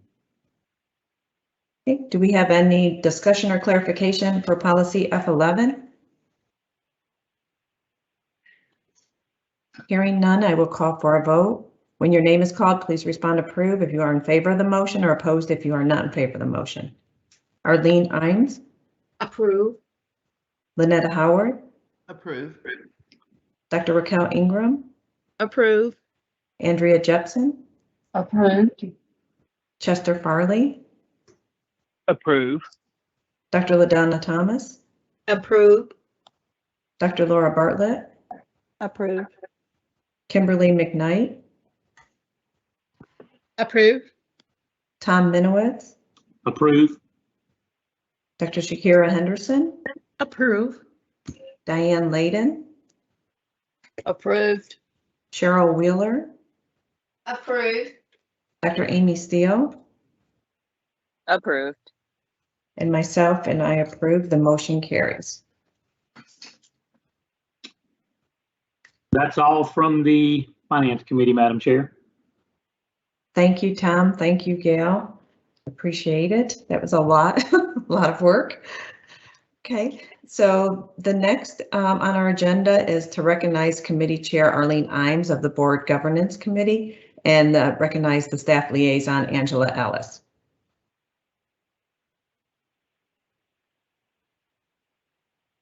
Good morning.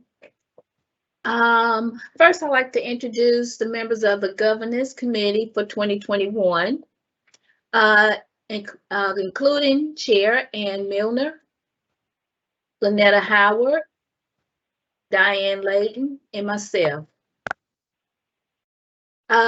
Please refer to agenda item M14. And I think it starts on page, is that 109? Yes, 109.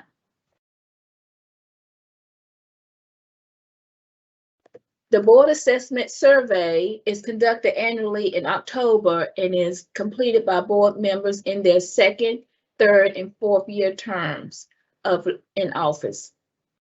At our December 2021 meeting, board governance members reviewed the results of the board assessment survey. And those are objectives 1 and 2. The governance board reviewed and approved the 2 objectives outlined in agenda M14 for this year. Did everyone get to review Yes, is there any questions? Are there any questions? If not, Madam Chair, the Governance Board recommend that the board approve proposed board assessment action plans for 2022. Okay, great. Since this is a recommendation, we do not need a motion. We will now call for a vote. When your name is called, please respond approve if you are in favor of the motion or opposed if you are not in favor of the motion. Arlene Imes. Approve. Lynetta Howard. Approve. Dr. Raquel Ingram. Approve. Andrea Jepson. Approve. Chester Farley. Approve. Dr. LaDonna Thomas. Approve. Dr. Laura Bartlett. Approve. Kimberly McKnight. Approve. Tom Minowitz.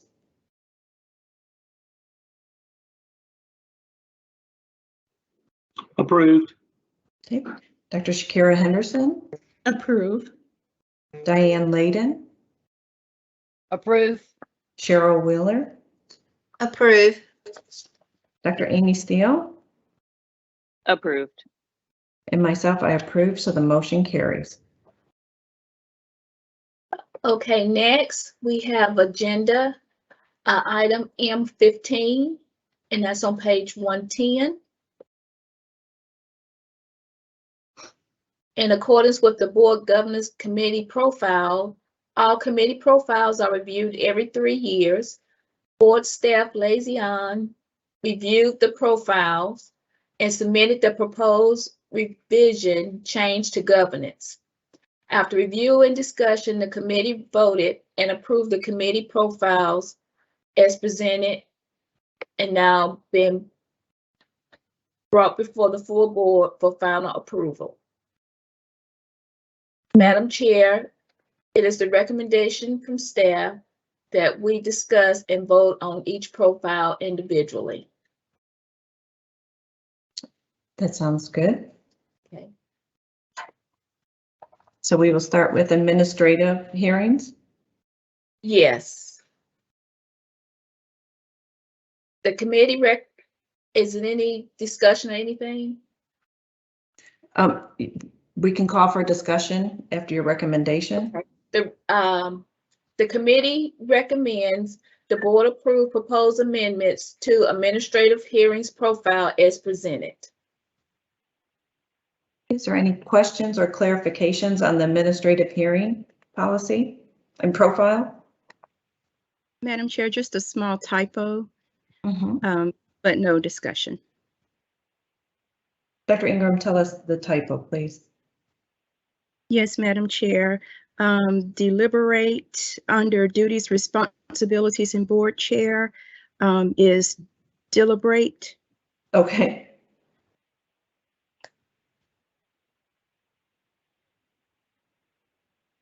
And that's all I found. Thank you. Thank you. Is there any other discussion or clarification? Okay, so this is a committee recommendation. We will go for a vote with the change of the spelling that Dr. Ingram pointed out. So we will now call for a vote. When your name is called, please respond approve if you are in favor of the motion or opposed if you are not in favor of the motion. Arlene Imes. Approve. Lynetta Howard. Approve. Dr. Raquel Ingram. Approve. Andrea Jepson.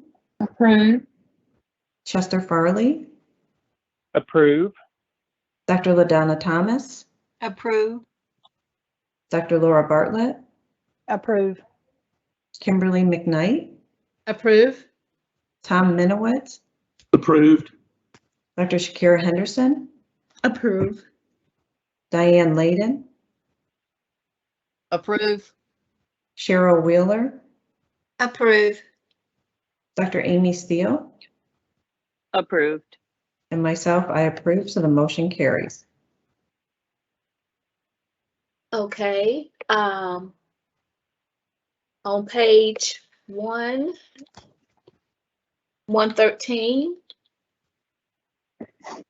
Madam Chair, the committee recommends the board approve proposed amendments to the Committee of Chief Executive Officer Performance Evaluation Profile as presented. Do we have any clarification or discussion on this profile?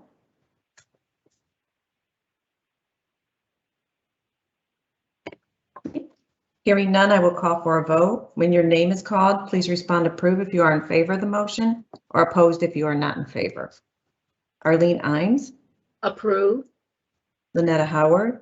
Approve. Dr. Raquel Ingram. Approve. Andrea Jepson. Approve.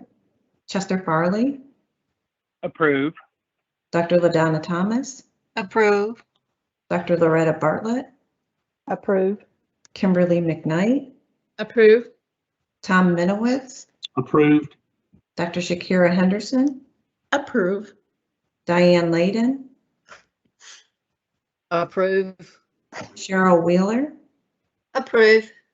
Dr. Amy Steele. Approved. And myself, so the motion, I approve and the motion carries. Okay, starting on page 115. Madam Chair, the committee recommends the board approve proposed amendments to the AHOC Committee for Discipline Review Profile as presented. Is there any discussion needed or any clarification? Hearing none, I will call for a vote. When your name is called, please respond approve if you are in favor of the motion or opposed if you are not in favor of the motion. Arlene Imes. Approve. Lynetta Howard. Approve. Dr. Raquel Ingram. Approve. Andrea Jepson. Approve. Chester Farley. Approve. Dr. LaDonna Thomas. Approve. Dr. Laura Bartlett. Approve. Kimberly McKnight. Approve. Tom Minowitz. Approved. Dr. Shakira Henderson. Approve. Diane Layden. Approve. Cheryl Wheeler. Approve. Dr. Amy Steele. Approved. And myself, I approve, so the motion carries. Okay, starting on page 118. Madam Chair, the committee recommends the board approve proposed amendments to Board Governance Committee Profile as presented. Okay. Do we have any discussion in this matter? Okay. Hearing none, I will ask for a vote. When your name is called, please respond approve if you are in favor of the motion or opposed if you are not in favor of the motion. Arlene Imes. Approve. Lynetta Howard. Approved. Dr. Raquel Ingram. Approve. Andrea Jepson. Approve. Chester Farley. Approve. Dr. LaDonna Thomas. Approve. Dr. Laura Bartlett. Approve. Kimberly McKnight. Approve. Tom Minowitz. Approved. Dr. Shakira Henderson. Approve. Diane Layden. Approve. Cheryl Wheeler. Approve. Dr. Amy Steele. Approved. And myself, approve, so the motion carries. Okay, starting on page 122. Madam Chair, the committee recommends the board approve proposed amendments to the Finance Committee Profile as presented.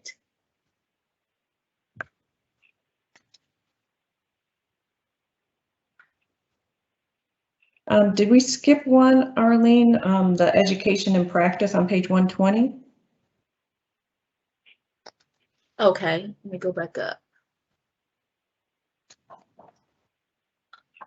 Okay, starting on page 120. Madam Chair, the committee recommends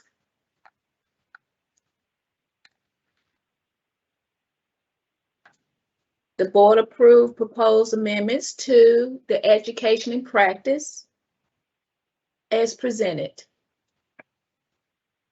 Do we have any discussion on this committee profile or clarification? Okay. Hearing none, then I will ask for a vote. When your name is called, please respond approve if you are in favor of the motion or opposed if you are not in favor of the motion. Arlene Imes. Approved. Lynetta Howard. Approve. Dr. Raquel Ingram. Approve. Andrea Jepson. Approve. Chester Farley. Approve. Dr. LaDonna Thomas. Approve. Dr. Laura Bartlett. Approve. Kimberly McKnight. Approve. Tom Minowitz. Approve. Dr. Shakira Henderson. Approve. Diane Layden. Approve. Cheryl Wheeler. Approve. Dr. Amy Steele. Approved. And myself, I approve, so the motion carries. Okay, now, page 122. Madam Chair, the committee recommends the board approve proposed amendments to the Finance Committee profile as presented. Okay, is there any discussion or clarification?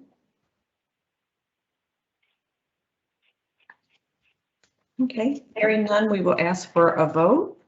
When your name is called, please respond that you approve, you're in favor of the motion, or you oppose, you're not in favor of the motion. Arlene Imes. Approve. Lynetta Howard. Approve. Dr. Raquel Ingram. Approve. Andrea Jepson. Approve. Chester Farley. Approve. Dr. LaDonna Thomas. Approve. Dr. Laura Bartlett. Approve. Kimberly McKnight. Approve. Tom Minowitz. Approve. Dr. Shakira Henderson. Approve. Diane Layden. Approve. Cheryl Wheeler. Approve. Dr. Amy Steele. Approved. And myself, I approve, so the motion carries. Okay, starting on page 124.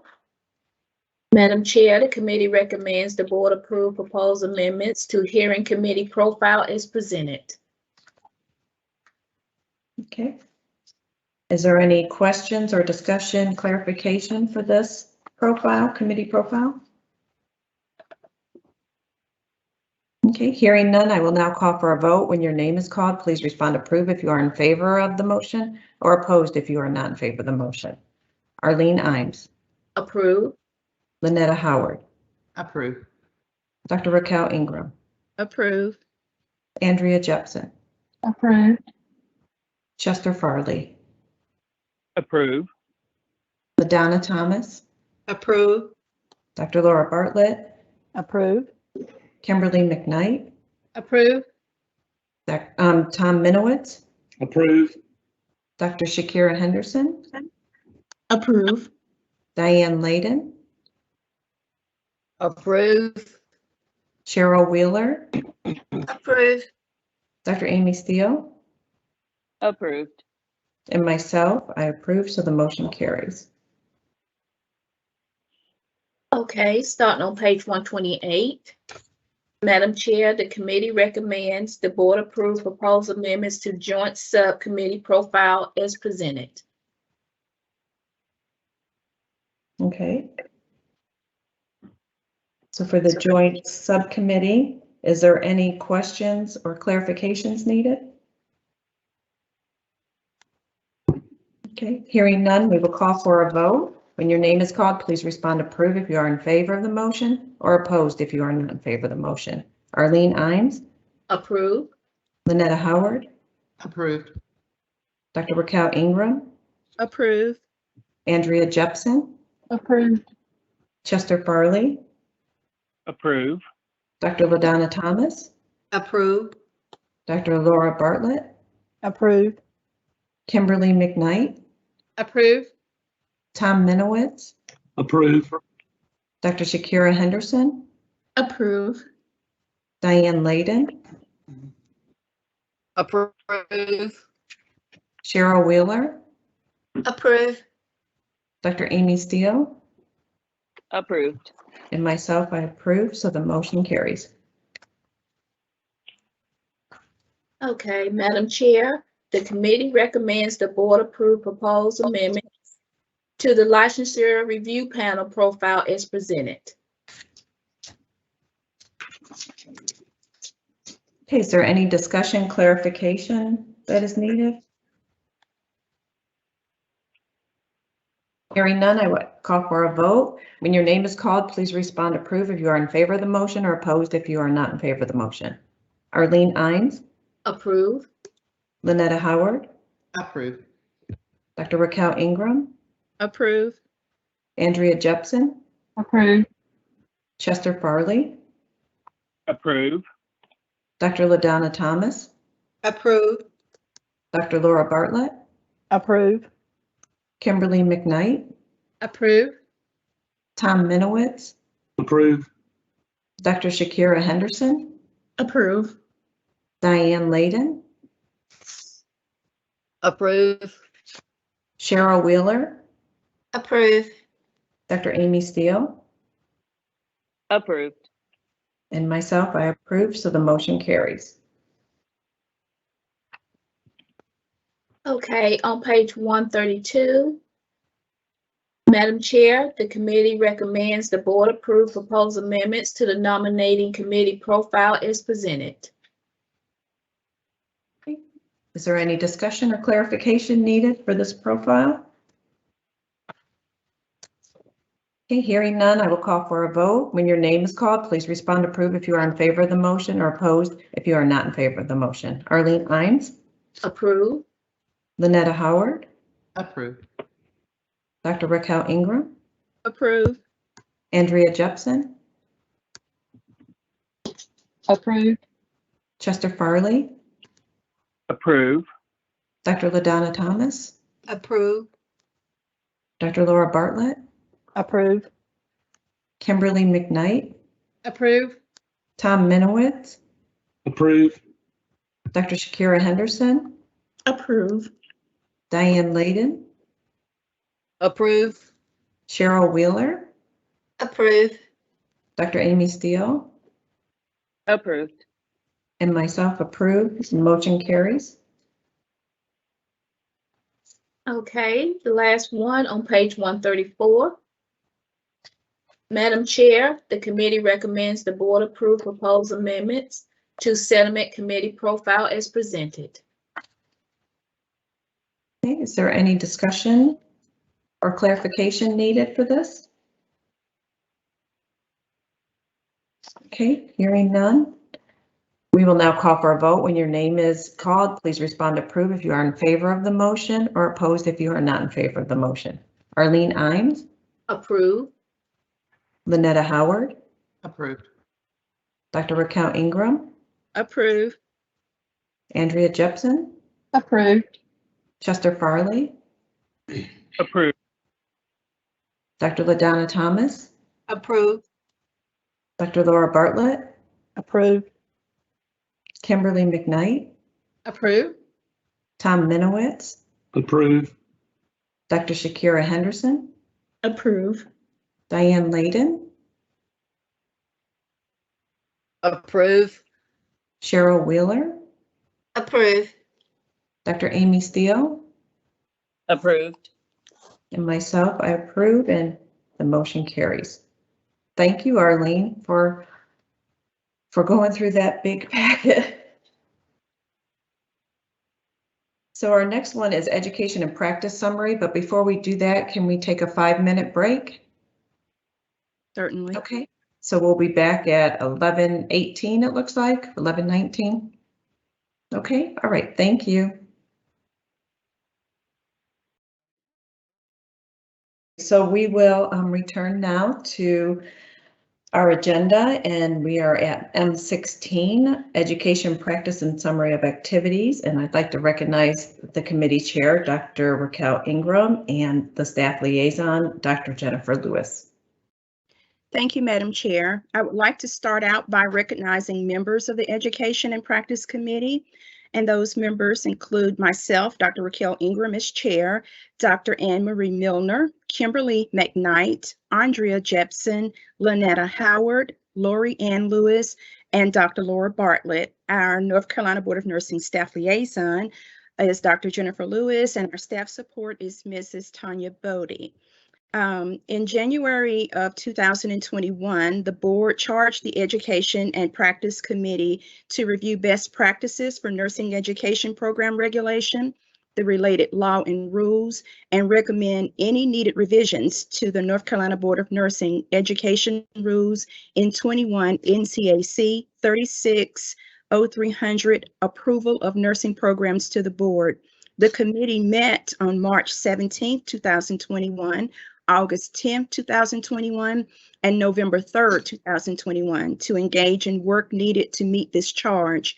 The purpose of this summary is to highlight the activities undertaken during the November 3, 2021 meeting. Please do recall during the September 2021 board meeting, an update was provided at that time, and the board voted to extend the charge of the Education and Practice Committee into the 2022 calendar year. Key points of the Education and Practice Committee's work are as follows. The committee wants to assure that the North Carolina Board of Nursing rules regulating pre-licensure nursing education programs are current, consistent, and conducive to the preparation of nurses who can provide safe and effective nursing care.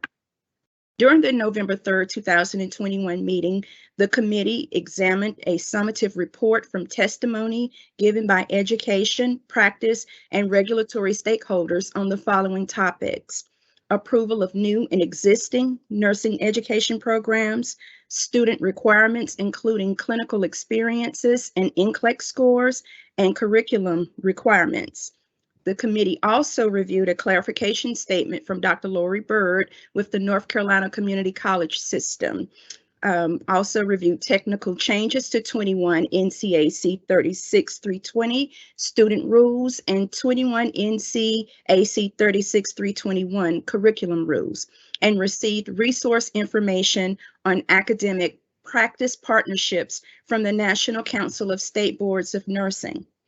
Finally, committee members were privy to a presentation on quality indicators for pre-licensure nursing education programs given by Dr. Nancy Spector, Director of Regulatory Innovations at National Council of State Boards of Nursing.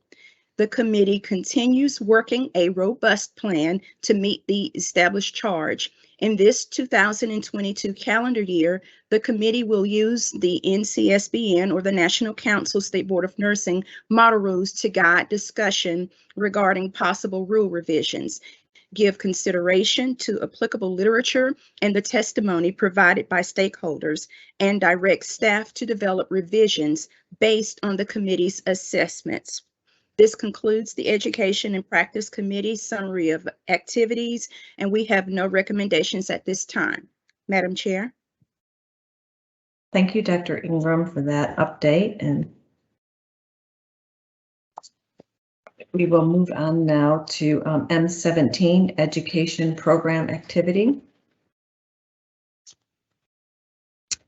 At our September board meeting, staff presented and recommended approval of the request from Northeastern University to extend the Accelerated Bachelorette in Nursing, ABSN, to include a pathway for initial degree earning students and enrollment expansion of 96 students for a total of 296 students.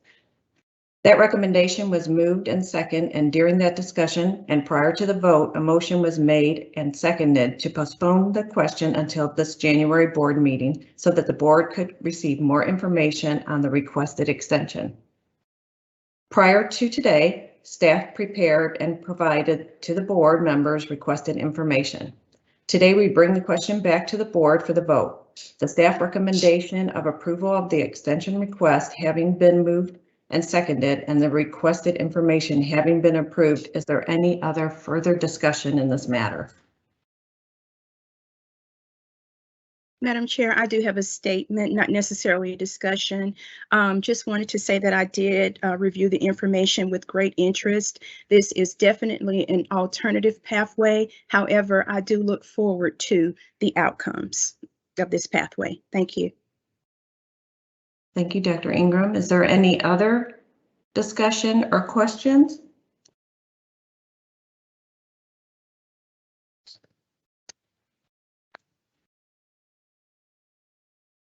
Okay. Hearing none, then we will now call for a vote. When your name is called, please respond approve if you are in favor of the motion or opposed if you are not in favor of the motion. Arlene Imes. Approve. Lynetta Howard. Approved. Dr. Raquel Ingram. Approve. Andrea Jepson. Approved. Chester Farley.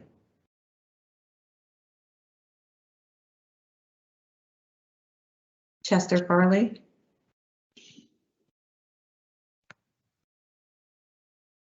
Dr. LaDonna Thomas. Approve. Dr. Laura Bartlett. Approve. Kimberly McKnight. Approve. Tom Minowitz. Approve. Dr. Shakira Henderson. Approve. Diane Layden. Approve. Cheryl Wheeler. Approve. Dr. Amy Steele. Approved. And myself, approve. The motion carries.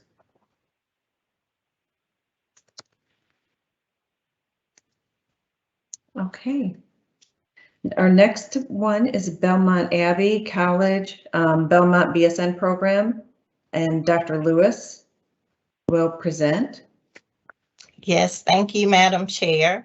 I'm pleased to share with the board that board staff have thoroughly reviewed 5 new applications for pre-licensure programs, which will be presented for you to approve today.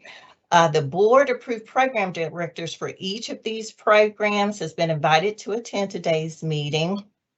And each program has really engaged in a rigorous application process with multiple iterations of document submission and discussion, followed by an on-site survey visit with either myself or Dr. Terry Ward.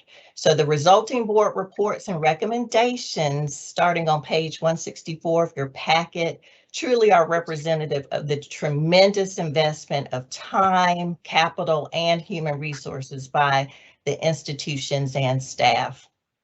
So that first proposed program, is Belmont Abbey College, which is a private institution located in Belmont, North Carolina, and they submitted an application to establish a traditional 4-year Bachelor of Science in Nursing program on July 8, 2021.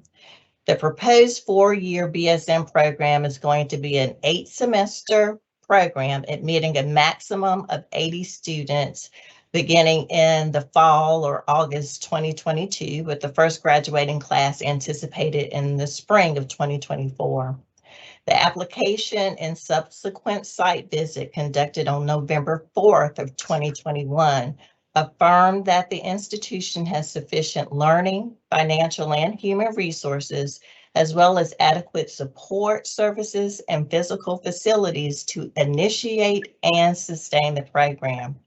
There were no recommendations resulting from the on-site survey. And of course, more detail regarding the application is provided in the consultant report. Dr. Carolyn Harmon is available to address any questions that you might have. But the recommendation from board staff is that Belmont Abbey College be granted initial approval for a traditional 4-year Bachelor of Science in Nursing program with an approval for maximum total enrollment of 80 students to begin fall 2022. Thank you, Madam Chair. Thank you so much, Dr. Lewis. I would like to open it up to discussion. If you need any clarification or any more discussion on this topic, please let me know.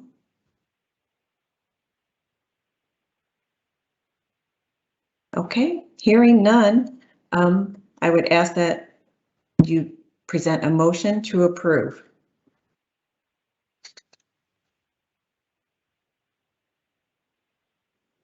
Madam Chair, this is Dr. Ingram. I present a motion to approve the program as proposed. Okay, thank you, Dr. Ingram. Do I have a second? This is Arlene Imes, I second. Thank you, Arlene. Is there any further discussion? Okay, we will now call for a vote. When your name is called, please respond approve if you are in favor of the motion or opposed if you are not in favor of the motion. Arlene Imes? Approve. Lynetta Howard? Approved. Dr. Raquel Ingram? Approve. Andrea Jepson? Approved. Chester Farley? Approve. Dr. LaDonna Thomas? Approve. Dr. Laura Bartlett? Approve. Kimberly McKnight? Approve. Tom Minowitz? Approved. Dr. Shakira Henderson? Approve. Diane Layden? Approve. Cheryl Wheeler? Approve. Dr. Amy Steele? Approved. And myself approve. The motion carries. Congratulations.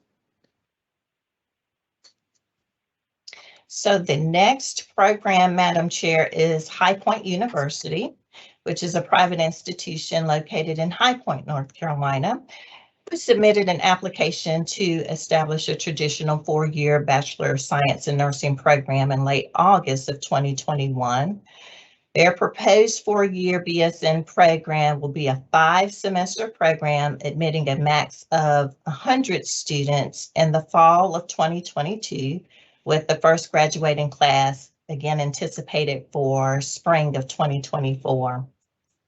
The application and subsequent site visit, which was conducted on November 9th of 2021, affirm the institution has learning, financial, and human resources, as well as support services and the physical facilities to initiate and sustain the program. Again, there were no recommendations resulting from the site visit. More detail about the program application is included in your board packet, and Dr. Ingram serves as the program director and obviously is available should you have specific questions. The recommendation of board staff is that High Point University be granted initial approval for a traditional 4-year Bachelor of Science in Nursing program located in High Point, North Carolina, with an approval for maximum total enrollment of 100 students to begin fall 2021. Thank you. Fall 2022. Sorry, 2022. You're right, 2022. We don't want to go back. Okay. Do I have a motion to approve the staff's recommendation that High Point University be granted initial approval for the establishment of a Bachelor of Science in Nursing degree program with approval for a maximum total enrollment of 100 students to begin August 2022? Madam Chair, this is Chester Farley, and I make the motion to approve. Thank you, Chester. Do I have a second? This is Lynetta Howard. I make a second. Lynetta, thank you. And Madam Chair, this is Amy Fitzhugh. Prior to taking the vote next, I'd want to make sure that we would recuse Dr. Ingram from voting on this approval, just making sure we Yes. covered that. Okay, thank Yep, you. Sorry. she did that this morning. Yes. Thank you, though, for the reminder. Okay, is there any further discussion? No. Okay, when we will now call for a vote. When your name is called, please respond approve if you are in favor of the motion or opposed if you are not in favor of the motion. Arlene Imes. Approved. Lynetta Howard. Approved. Andrea Jepson. Approved. Chester Farley. Approve. Dr. LaDonna Thomas. Approve. Dr. Laura Bartlett. Approve. Kimberly McKnight. Approve. Tom Minowitz. Approve. Dr. Shakira Henderson. Approve. Diane Layden. Approve. Cheryl Wheeler. Approve. Dr. Amy Steele. Approved. And myself, I approve, and so the motion carries. Congratulations. Thank you. The next program is McDowell Community College, which is a public institution and is part of the North Carolina Community College system. McDowell is located in Marion, North Carolina. The institution submitted an application to establish an associate degree in nursing program on August 4th, 2021. The proposed 2-year ADN program will be a 5-semester program admitting a max of 48 students in fall 2022, with the first graduating class to occur in spring or May 2024. Again, the application and resulting site visit, which was conducted October 15th, 2021, affirmed that the institution has sufficient learning, financial, and human resources and adequate support services and the physical facilities to initiate and sustain the ADM program with its current LPN program. There were no recommendations resulting from the on-site survey. Additional information regarding the program application is included in your packet on pages 170 and 171. And Dr. Laura Bartlett can answer any specific questions should board members have any. The recommendation of board staff is that McDowell Community College be granted initial approval for a 2-year associate degree in nursing program with an approval for maximum total enrollment for 48 students to begin fall 2022. Thank you, Madam Chair. Thank you. Thank you for that. So do I have a motion to approve the staff's recommendation that McDowell Technical Community College be granted initial approval for the establishment of an associate degree in nursing program with an approval for maximum total enrollment of 48 students to begin fall 2022? This is Andrea. This is Diane. I make that. Okay, I think I heard Andrea first.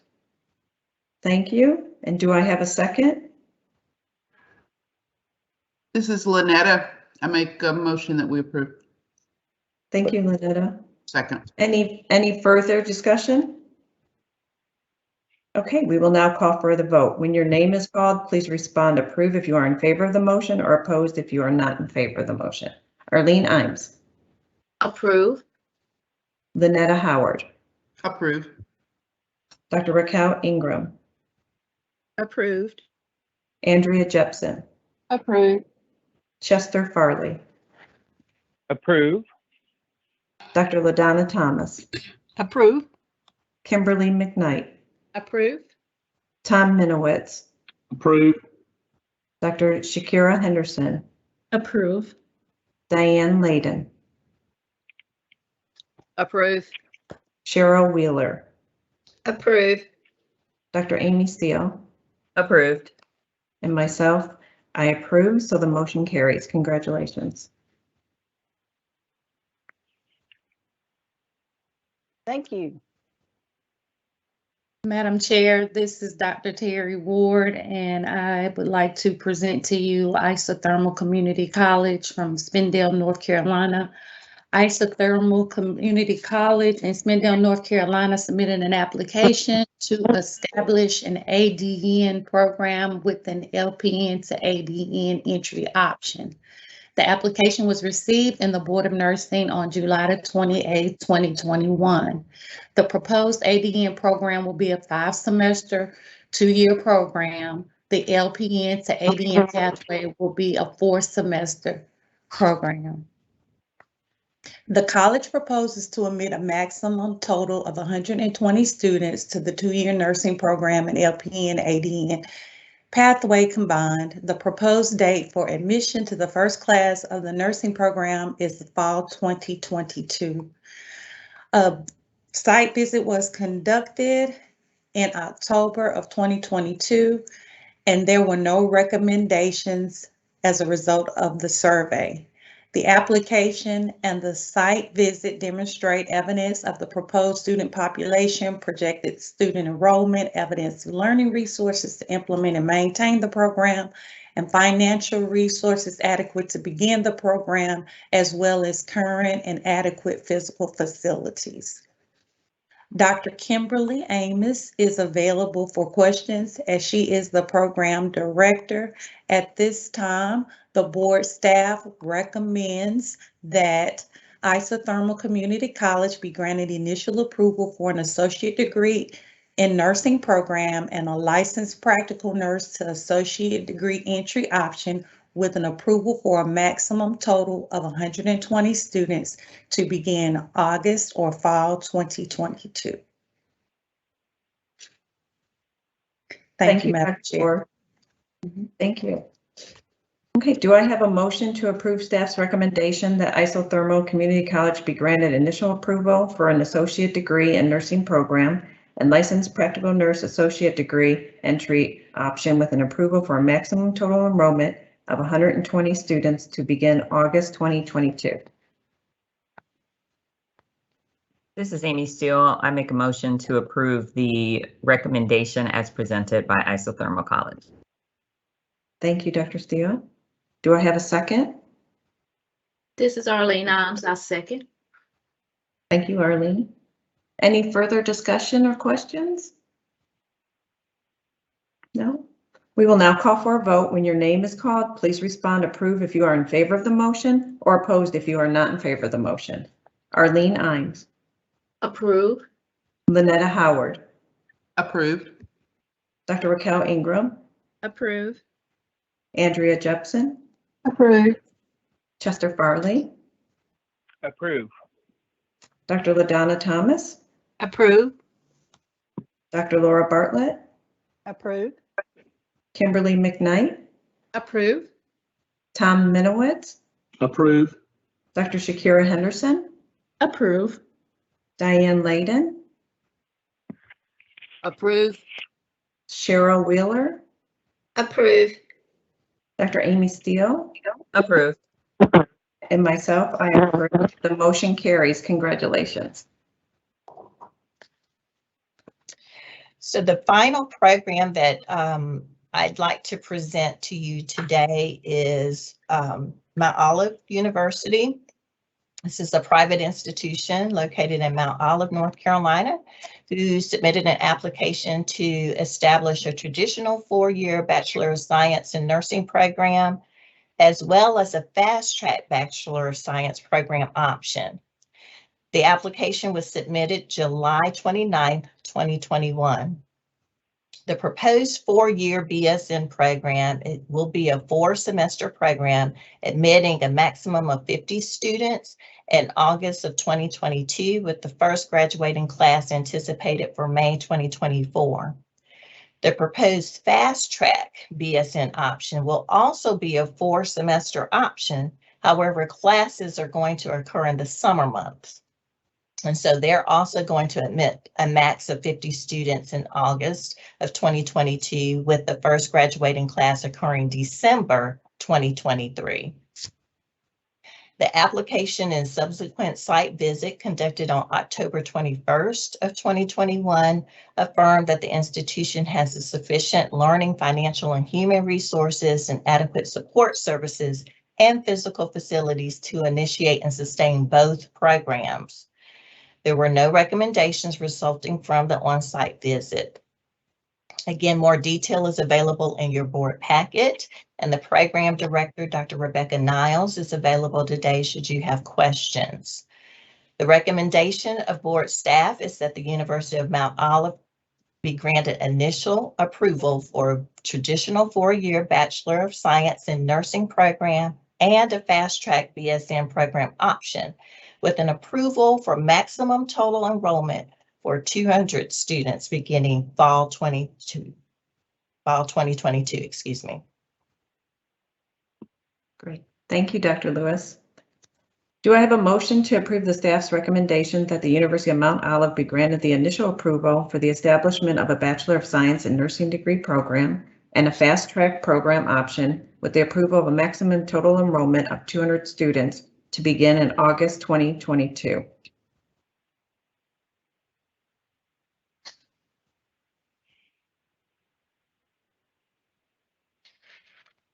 This is Andrea. This is Diana. Okay, Andrea, I heard you first, so thank you. And now do I have a second? This is Arlene Imes, I second. Thank you, Arlene. Okay, we will now call for a vote. When your name is called, please respond approve if you are in favor of the motion or opposed if you are not in favor of the motion. Arlene Imes. Approve. Lynetta Howard. Approve. Dr. Raquel Ingram. Approve. Andrea Jepson. Approve. Chester Farley. Approve. Dr. LaDonna Thomas. Approve. Dr. Laura Bartlett. Approve. Kimberly McKnight. Approve. Tom Minowitz. Approve. Dr. Shakira Henderson. Approve. Diane Layden. Approve. Cheryl Wheeler. Approve. Dr. Amy Steele. Approved. And myself, approve, so the motion carries. Congratulations.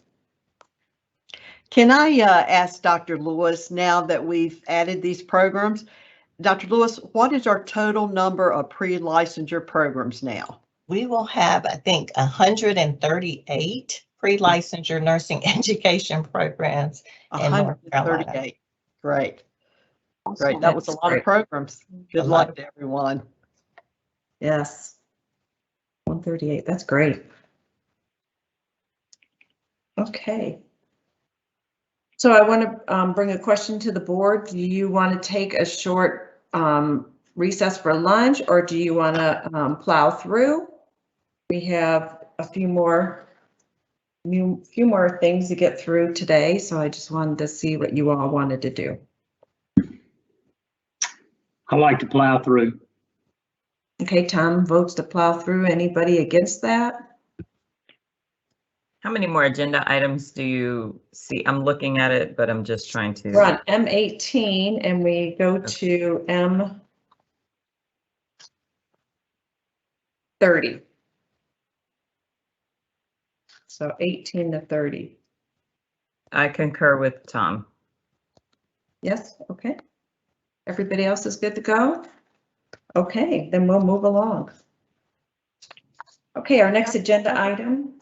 I'm sorry, Dr. Milner. I'm okay with plowing through as well, but we will continue to take short breaks, right? Oh, yes. Yes. Had a lot of coffee today, so yes. It's going to be one of those days. Thank you. Okay, so we are now on agenda item M18, approval status of changes related to the annual NCLEX pass results. And Dr. Jennifer Lewis will speak to that. Thank you, Madam Chair. So trended scores on the National Council Licensure Examination, or NCLEX, for RNs or PNs are one measure used by the board in its ongoing efforts to monitor a program's compliance with established rules. Specifically, 21 NCAC 36.320E states that the nursing program shall maintain a 3-year average at or above 95% of the national pass rate for licensure level pass rate on first writing of the licensure examination. The national pass rates for NCLEX RN and NCLEX PN are provided by the National Council of State Boards of Nursing each year. And those figures are available in your board packet. I believe the NCLEX RN pass rate is on the top of page 176, and the LPN pass rate is on 179. The North Carolina Board of Nursing, using that national pass rate, then calculates the 3-year averages of the national pass rates, as well as the North Carolina standard as set forth in the referenced rule. So pages 176 through 179 of agenda item M18 detail the pass rates for all board-approved programs. And the items highlighted in yellow are indicative of programs that fall below the North Carolina standard. Now, pages 174 and 175 of your document really concisely display both the RN and PN nursing education programs that do not meet the North Carolina standard based on their 3-year average pass rates. So for calendar years 2019 through 2021, the 3-year average registered nurse national pass rate is 86%. But the 95% standard for North Carolina is 82%. For calendar years 2019 through 2021, the 3-year average practical nurse national pass rate is 83%, and the 95% standard for North Carolina is 79%. So just for clarity, each program is going to be evaluated using their respective 3-year averages against the North Carolina standard of 82 for RN programs and 79 for LPN programs. And while Dr. Lewis, can I interject just for a moment? I think it's interesting to note, I think we're really beginning to see the fallout of the pandemic. If you notice, the NCLEX pass rates really dropped between 2020 and 2021 for both RN and LPN. And we know that we're having more virtual online classes, a lot more simulation, but just something to watch and see if it trends back up once the pandemic begins to end. Let's hope so. Right. Let's definitely hope so. And I certainly concur with those comments. While the majority of North Carolina's pre-licensure programs continue to meet the North Carolina NCLEX standard as set forth in the rule, there are 17 programs did not meet. And therefore, those are presented to you today for status changes. And as Dr. Tillman said, I concur, this finding really highlights the many challenges that our schools of nursing, faculty, staff, and students have been facing as it relates to the ongoing and enduring COVID-19 pandemic. That said, in situations where the program is unable to show evidence of meeting minimum standards, the board holds the authority to place the program on warning status until such time as evidence is submitted to demonstrate correction of the deficiencies. Now, NCLEX pass rates are evaluated on the calendar year.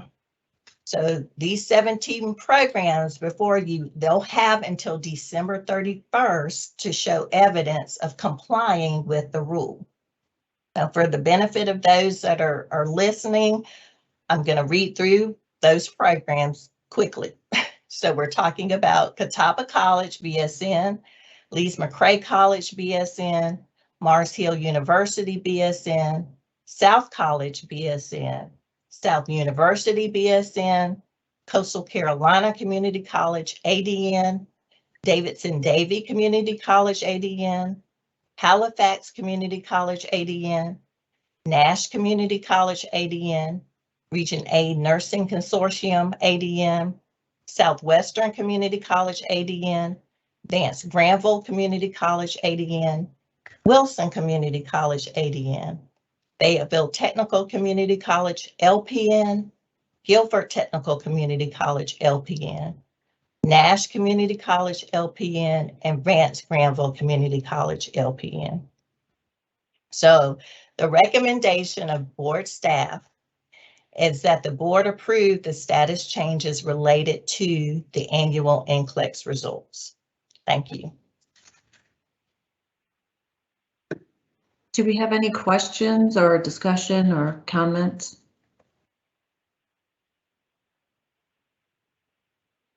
I have a question about one of the programs listed on the document for 2020 and 2021 for South University BSN.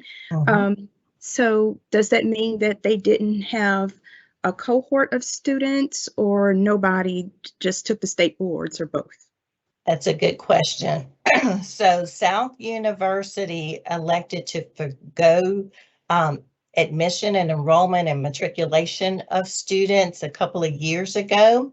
However, at the time they chose to do that, they were not in compliance with the NCLEX standard. So they were on warning status.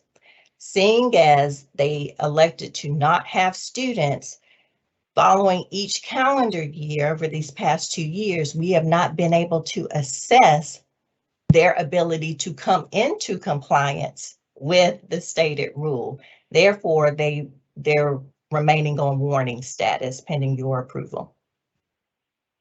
Thank you. Dr. Lewis, I was going to ask something similar with Guilford Tech with in the third column of 0. Could you explain that for me, please? Sure. That's a little bit of a different situation. So Guilford Technical Community College actually had one individual test, and that individual failed. That's why they actually have a score of 0. Okay. Great questions. Any others?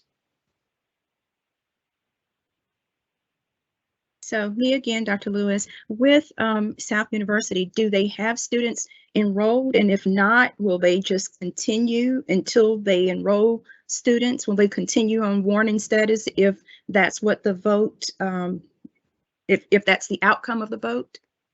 Good question. So they did bring students in, and their cohort of students is slated to graduate summer of 2022. So this coming year, we're anticipating that they will have testers and we'll begin to see values for South University. Now, I will say, given the way the rule is written, conversation with legal will need to occur in terms of, again, being able to assess compliance with the rule. Since we're talking about a 3-year period, we need a 3-year average in order to be able to assess compliance, full compliance.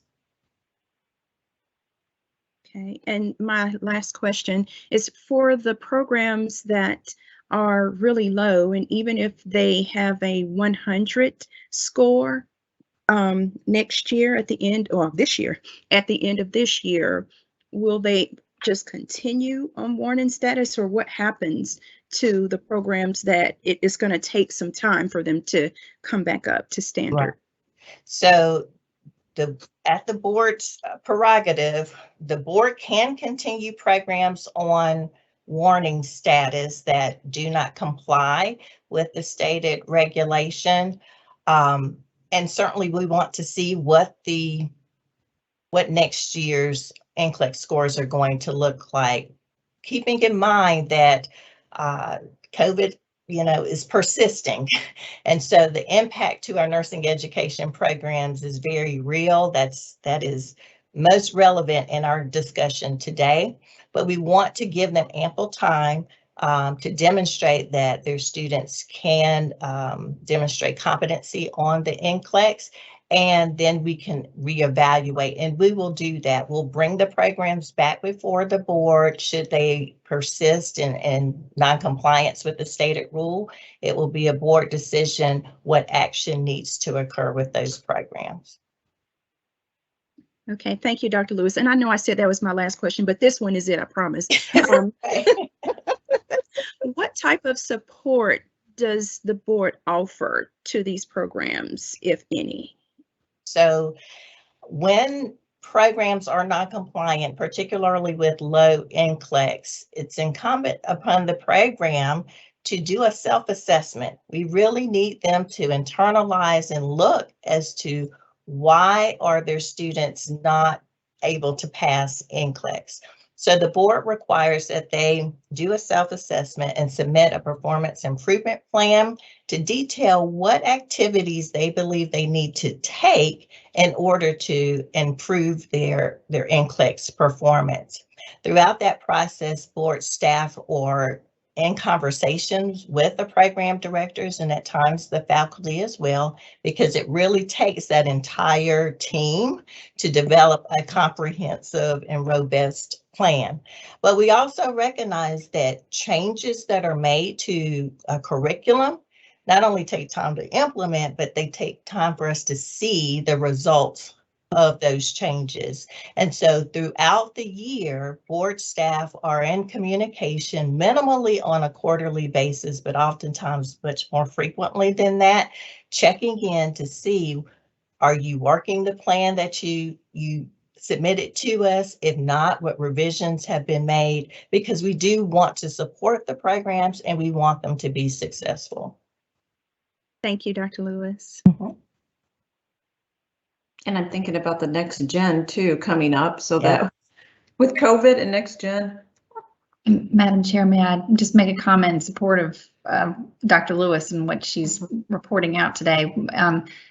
When she's was also telling you and reminding all of us that we're looking at these education rules and examining some of these things, some of the problems that we've kind of noticed and that Nancy Spector brought to light, or the meeting that NCLEX pass rate being a lagging indicator, and whether or not that needs to be. So we're examining that as part of the education rules as to whether or not that should be an indicator for taking a program approval away, or it should be an indicator of something's going on inside the program that needs to be evaluated, but maybe it doesn't need to be something that is a check, which is the Model Action Rules Committee had taken that off at NCSBN. And so then the school that has the one person that took it and failed, and that brought their whole average, probably tanked it, is another indicator that maybe this is, that may be an indicator for that issue. The other thing I think that we're seeing as well is the directors that are on the board that have that are program directors, seeing the students taking NCLEX late. So there's a lot of things we don't really know, I think, just yet because of the pandemic as to why these students aren't passing through here. So I think there's definitely some research going to be coming out about on that, or more to know about that. So I just wanted to highlight Dr. Lewis's work and staff as we're trying to re-examine education rules in light of the workforce issues and making sure that we're staying agile and our new values. Thank you. I agree. Thank you. Thanks for clarifying that. Thank you all for the work. I know, being a program director, when I saw the little dip that we just had, I was in a panic, and the faculty too, they get in a panic. So we all team together to see what we can do better. But I agree, it's tough. Okay, is there any more discussion or any other clarifications? Anything we need? Okay. So do I have a motion to approve staff recommendations that the board approve the status changes related to the annual NCLEX results as presented? This is Raquel. I make a motion to approve as presented. Thank you, Dr. Ensign. Do I have a second? This is Tom. This is Diane. I second. Thank you, Diane, for the second. Is there any further discussion? Okay, we will now call for a vote. When your name is called, please respond approve if you are in favor of the motion, or opposed if you are not in favor of the motion. Arlene Imes. Approve. Lynetta Howard. Approve. Dr. Raquel Ingram. Approve. Andrea Jepson. Approve. Chester Farley. Approve. Dr. LaDonna Thomas. Approve. Dr. Laura Bartlett. Approve. Kimberly McKnight. Approve. Tom Minowitz. Approve. Dr. Shakira Henderson. Approve. Diane Layden. Approve. Cheryl Wheeler. Approve. Dr. Amy Steele. Approved. And myself, Ann Milner, so the motion carries.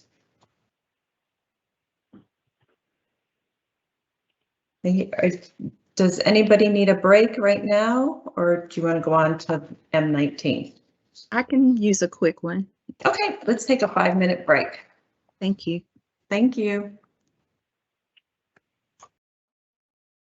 So we are going to continue with our agenda, and we are on M19, Protocol for Nursing Education Program Change Request, and Dr. Jennifer Lewis will present for us. Thank you, Madam Chair. So 21 NCAC 36.0321K states that requests for approval and changes in or expansion of the program accompanied by all required documentation shall be submitted in a format provided by the board at least 30 days prior to implementation for approval by the board. Consistent with this mandate, the Education Department receives multiple program change requests from pre-licensure nursing education programs across the state every month.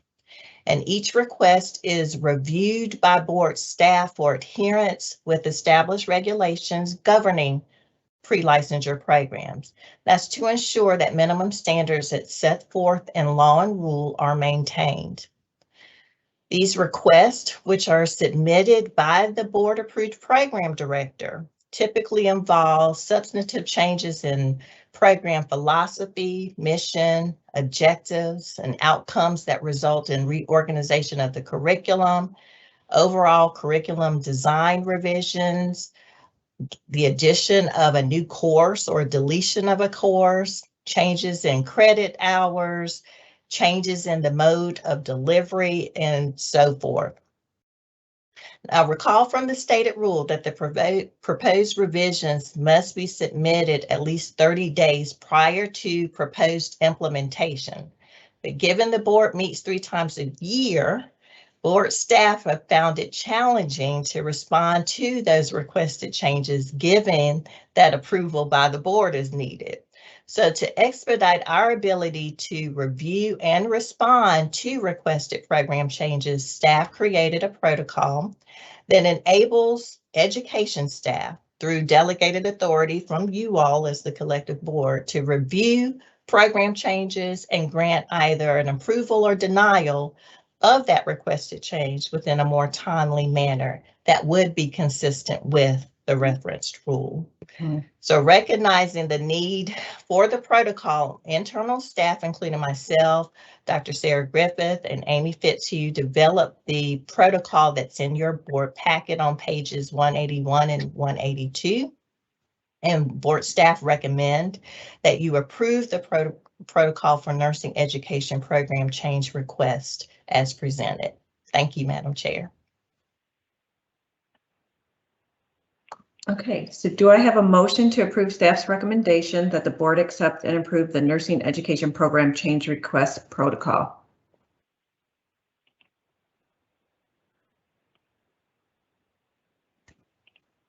This is Tom. I'll make the proposal for, make the motion for said proposal. Okay, thank you, Tom. And do I have a second? This is Arlene Thoms, a second. Okay, Arlene, thank you, Arlene. Okay, is there any discussion at all in this? Just a quick question. With reading the document, so for under criteria for evaluation, is it a side-by-side read or, starting in the first block and descend, if you will? It's gonna be a side-by-side. So we look at the criteria and then the staff will take action. And then you go down and start on the left-hand side. Okay, so thank you.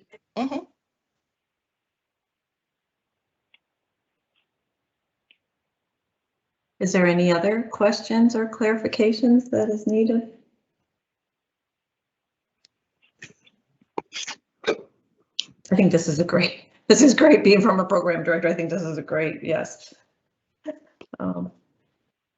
Okay. Then we will call for a vote.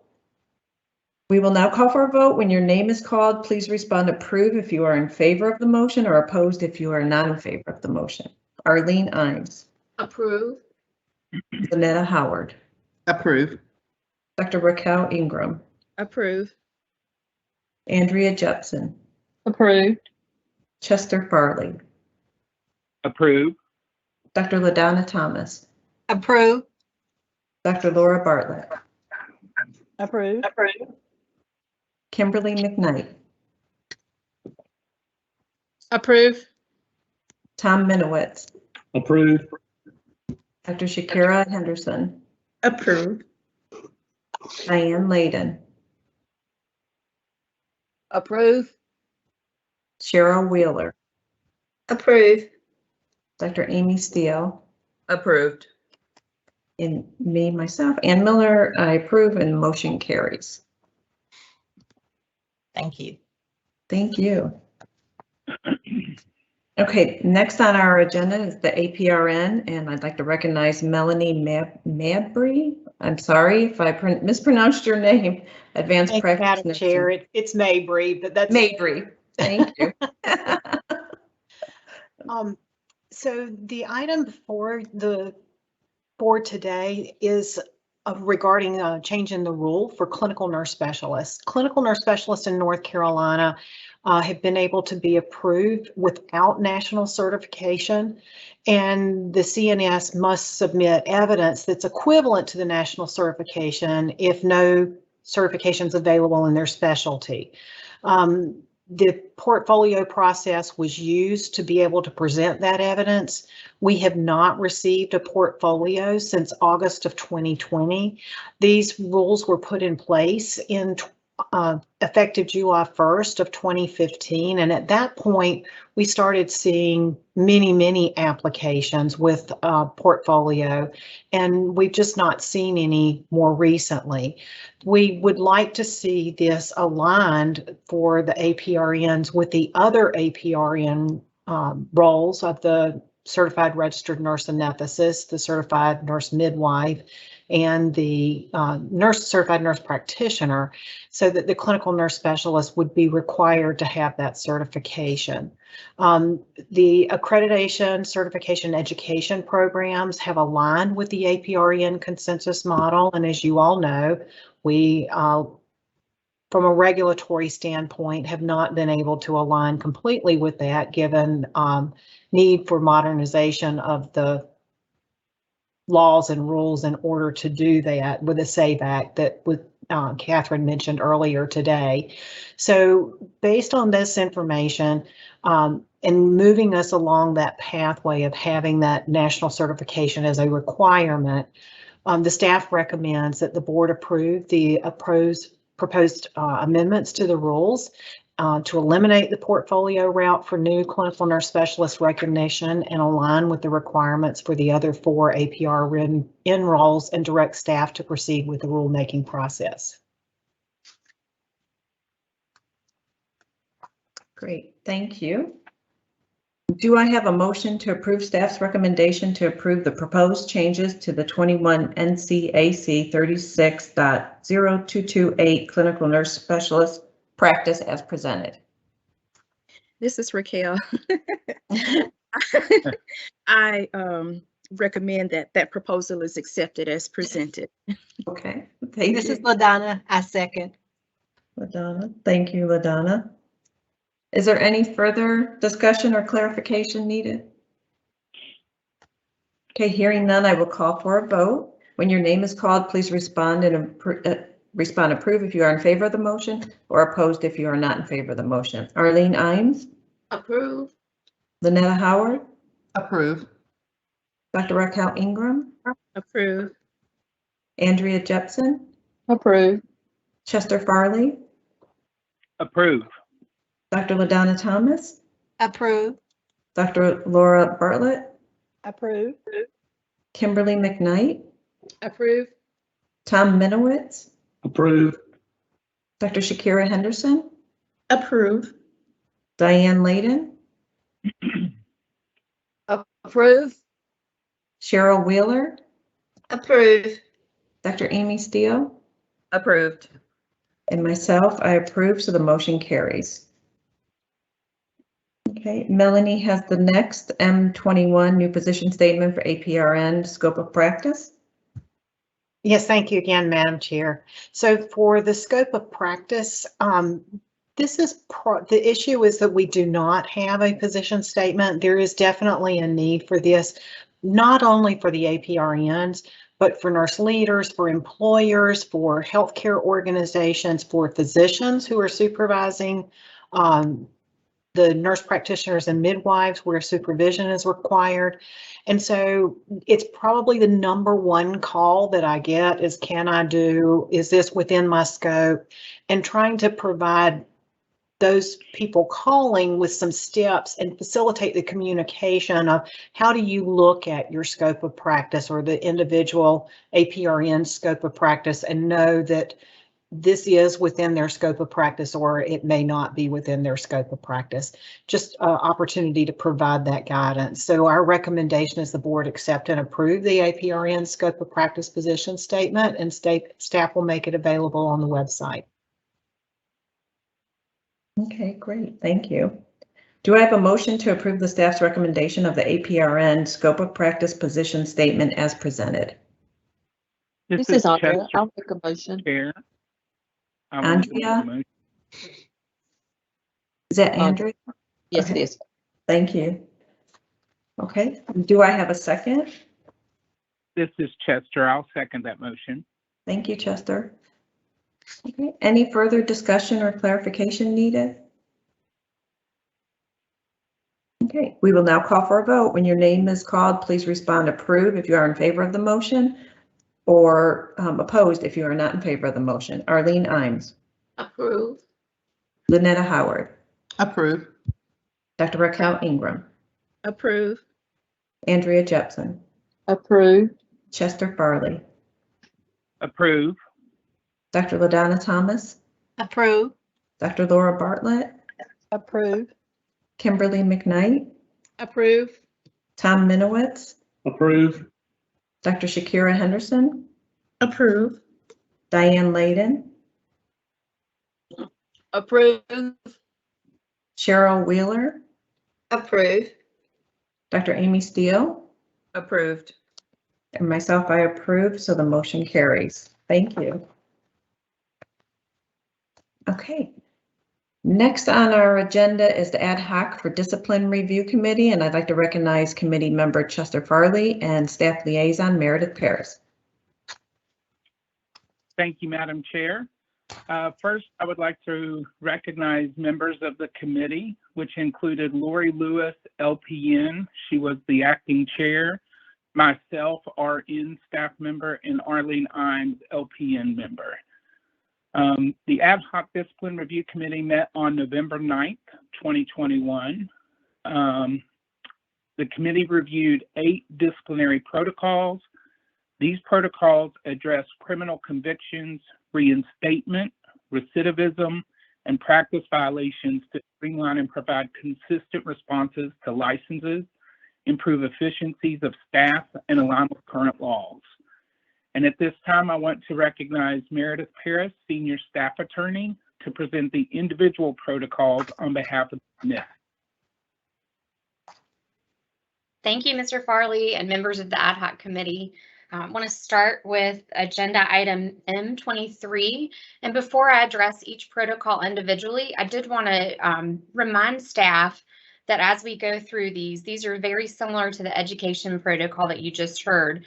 This is the authority delegated from the board to staff to improve efficiencies and increase consistent decisions.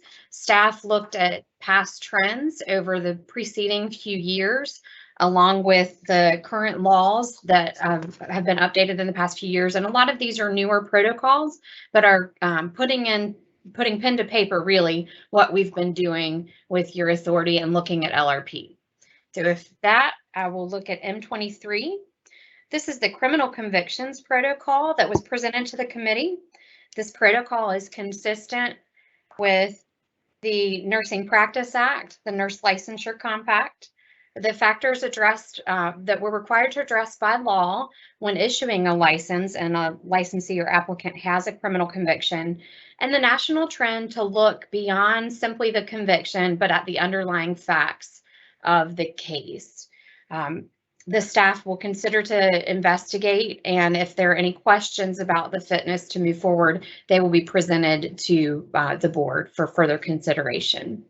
The committee would move that the board approve the criminal convictions protocol. Thank you, Ms. Paris. Since this is a committee recommendation, we can just move on to the vote after a discussion if there's any clarification or discussion needed. Hearing none, we will go for the vote. When your name is called, please respond approve if you are in favor of the motion or opposed if you are not in favor of the motion. Arlene Imes. Approve. Lynetta Howard. Approve. Dr. Raquel Ingram. Approve. Andrea Jepson. Approve. Chester Farley. Approve. Dr. LaDonna Thomas. Approve. Dr. Laura Bartlett. Approve. Kimberly McKnight. Approve. Tom Minowitz. Approve. Dr. Shakira Henderson. Approve. Diane Layden. Approve. Cheryl Wheeler. Approve. Dr. Amy Steele. Approved. And myself approve, so the motion carries.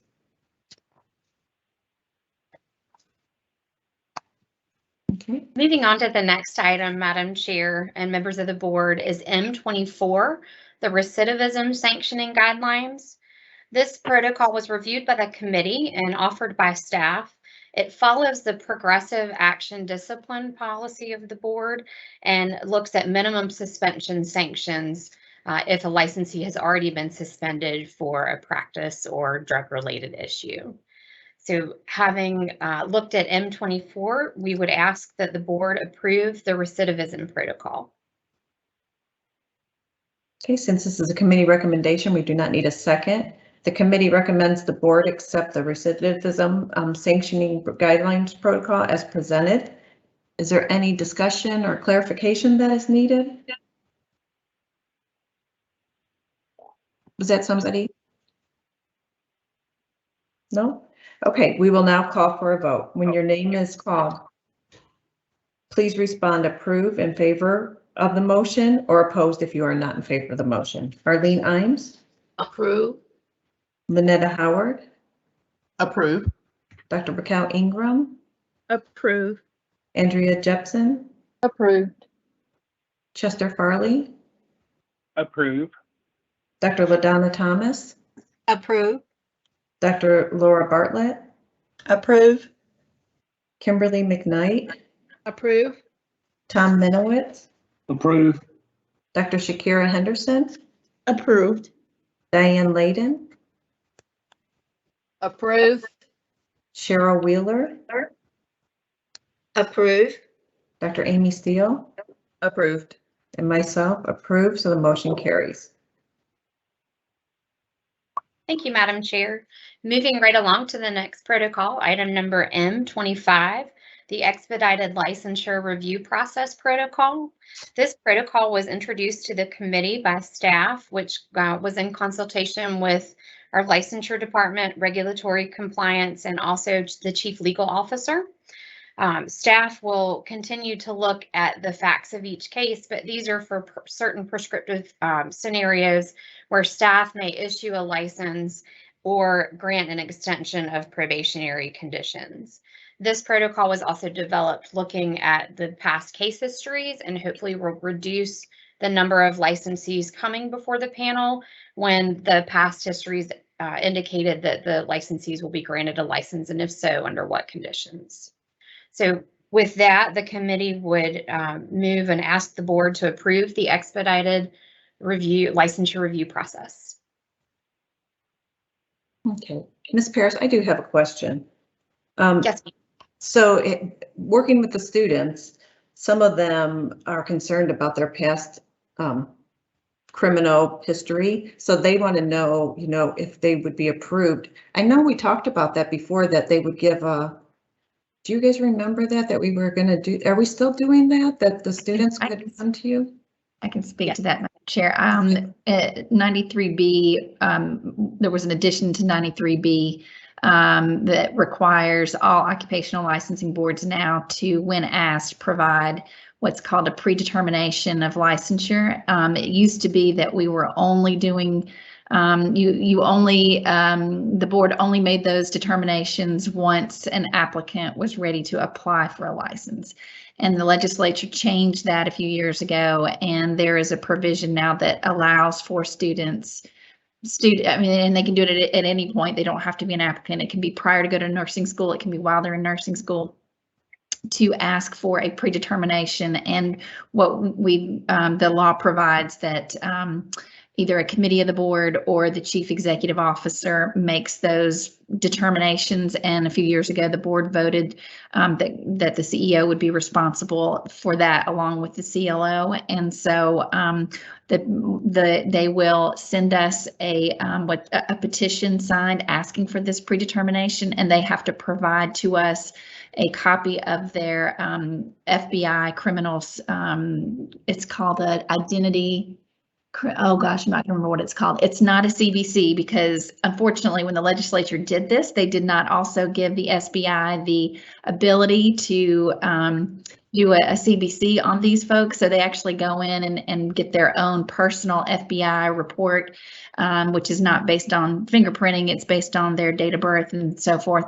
And they provide that to us, and based on that and any other information they want to give us, I vet those and provide that to Crystal, Dr. Tillman, who reviews and approves as to whether or not those will be a predetermination is made as to whether or not they will be likely be denied licensure or may not likely be denied licensure. So that's that process, and we've probably seen an uptick on, I'd say, those since over the last couple of years. We get those pretty frequently now. So vetting so they do have the opportunity to ask that. And as long as that doesn't change, if we determine that it's not likely that they would be denied based on their criminal convictions, then as long as that proves to be true once they get fingerprinted and a CBC is done, and that there are no intervening circumstances, then the board is bound by that predetermination that has been made. Okay, as a follow-up question, this might not be the right time, but if a hospital, we have to send our students' names and all that with their criminal background check to the hospitals for clinical. If they deny them placement, then do we tell the board that we can no longer help them because of clinical placement, they were denied clinical placement? You mean from a hospital? Mm-hmm. So when they go to I'm sorry. So you're saying when a student applies for a clinical placement and they're not allowed because the hospital says because of your conviction, right? And your question is, do you need to tell us about that? Is that what you're saying? Yes. Would we tell you then about that if they were approved by you? And no, okay, we don't have to do any of that. No, because at that point we are not really in the process, so we only are getting in that process at the time they actually apply or ask for that predetermination. Okay, great. Thank you for the clarification. We'll pick it up on the application with the fingerprint. So okay, all right. Thank you. Thank you. If I answered your question. Okay. So the committee recommends the board accept the. Oh, I'm sorry. Is there another one? Question? I'm sorry. I'm getting some feedback. It sounds like questions. Okay. The committee recommends the board accept the expedited licensure review process protocol as presented. Is there any further discussion? If not, we will call for a vote. When your name is called, please respond approve if you are in favor of the motion or opposed if you are not in favor of the motion. Arlene Imes? Approve. Lynetta Howard? Approve. Dr. Raquel Ingram? Approve. Andrea Jepson? Approve. Chester Farley? Approve. Dr. LaDonna Thomas? Approve. Dr. Laura Bartlett? Approve. Kimberly McKnight? Approve. Tom Minowitz? Approve. Dr. Shakira Henderson? Approve. Diane Layden? Approve. Cheryl Wheeler? Approve. Dr. Amy Steele? Approved. And myself approve, motion carries. Thank you. Moving on to agenda item number M26. This is the reinstatement requirements protocol. It addresses nurses who are applying for reinstatement following a suspension or surrender of their license. It also aligns the sobriety notebook requirements for applicants preceding an appearance before the licensure review panel. Based on the protocol and the committee's discussion, we would recommend that the board approve the reinstatement request protocol. Okay, so since this is a committee recommendation, we do not need a second. The committee recommends the board accept the reinstatement requirements protocol as presented. Is there any discussion or clarification needed? Okay, hearing none, we will now call for a vote. When your name is called, please respond approve if you are in favor of the motion or opposed if you are not in favor of the motion. Arlene Imes? Approve. Lynetta Howard? Approve. Dr. Raquel Ingram? Approve. Andrea Jepson? Approve. Chester Farley? Approve. Dr. LaDonna Thomas? Approve. Dr. Laura Bartlett? Approve. Kimberly McKnight? Approved. Tom Minowitz? Approve. Dr. Shakira Henderson? Approve. Diane Layden? Approve. Cheryl Wheeler? Approve. Dr. Amy Steele? Approved. And myself, I approve, and the motion carries. Thank you, Madam Chair. Item agenda number M27, the driving while impaired convictions protocol. This also addresses, in addition to driving while impaired, the falsification aspect of a renewal application or an initial application for failing to report DWI convictions. It's consistent with our current law regarding reporting and aligns with the drug protocol as it considers the impact of a substance use or substance abuse diagnosis and the impact it may have on the ability of the nurse to practice safely. We would ask that the board approve the DWI driving while impaired protocol. Okay, since this is a committee recommendation, we do not need a second. The committee recommends the board accept the driving impaired sanctioning guidelines protocol as presented. Is there any further discussion or clarification needed? Okay, we will now call for a vote. When your name is called, please respond approve if you are in favor of the motion or opposed if you are not in favor of the motion. Arlene Imes? Approve. Lynetta Howard? Approve. Dr. Raquel Ingram? Approve. Andrea Jepson? Approve. Chester Farley? Approve. Dr. LaDonna Thomas? Approve. Dr. Laura Bartlett? Approve. Kimberly McKnight? Approve. Tom Minowitz? Approve. Dr. Shakira Henderson? Approve. Diane Layden? Approve. Cheryl Wheeler? Approve. Dr. Amy Steele?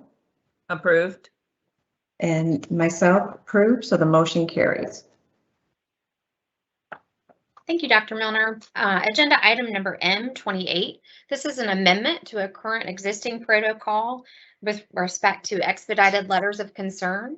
The expedited letters of concern are sent by the investigators and legal division following a complaint of a single instance or something that we've seen as a pattern over the past few years with the cases arising in a letter of concern to caution the nurse that this is inappropriate and could be considered a violation. Staff looked specifically at cases of exceeding scope and determined that in instances of a single instance of exceeding scope and outcomes based on the fiscal year from 2019 to 2020, those licensees were ending and the investigations were resolving in a letter of concern. We would ask to add the exceeding scope to the initial expedited letter of concern so that this will increase staff efficiency and let the investigators carry on into deeper investigations or complaints that look like there might be a pattern of behavior or other violations involved. This would not prevent staff from continuing to investigate further if there's more factors that might arise. So we would ask that the board approve the amendment to the initial expedited warning letters or letters of concern. Okay, thank you. This is a committee recommendation, so we do not need a second. The committee recommends the board accept the protocol for initial expedited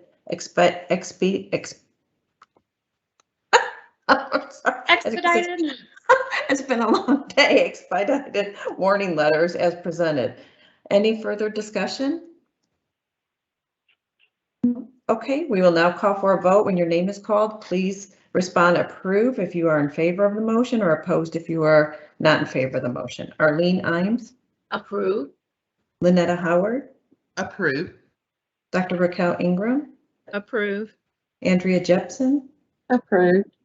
Chester Farley, Approve. Dr. LaDonna Thomas, Approve. Dr. Laura Bartlett, Approve. Kimberly McKnight, Approve. Tom Minowitz, Approve. Dr. Shakira Henderson, Approve. Diane Layden, Approve. Cheryl Wheeler, Approve. Dr. Amy Steele, Approved. and myself, I approve. The motion carries. Thank you, Madam Chair. The next two agenda items both relate to practicing without a license, items number M29 and M30.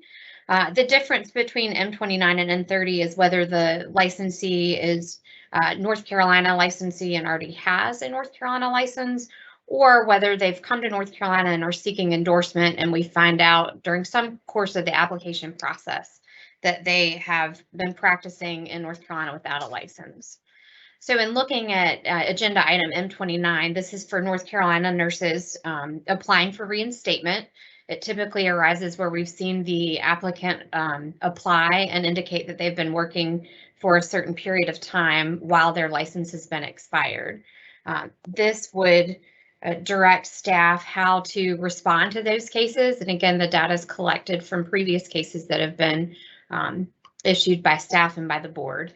And we would ask that you approve the practicing without a license protocol. Okay, thank you. So this is also a committee recommendation. We do not need a second. The committee recommends the board accept the sanctioning guidelines for practicing without a license as presented. Is there any further discussion or clarification needed? Hearing none, we will now call for a vote. When your name is called, please respond approve if you are in favor of the motion or opposed if you are not in favor of the motion. Arlene Imes? Approve. Lynetta Howard? Approve. Dr. Raquel Ingram? Approve. Andrea Jepson? Approve. Chester Farley? Approve. Dr. LaDonna Thomas? Approve. Dr. Laura Bartlett? Approve.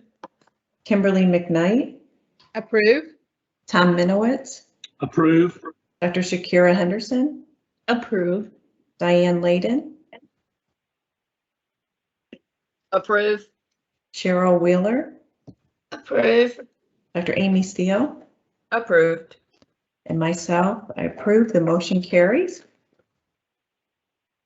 Okay, item agenda number M30. Try not to get too excited as we're coming to the end.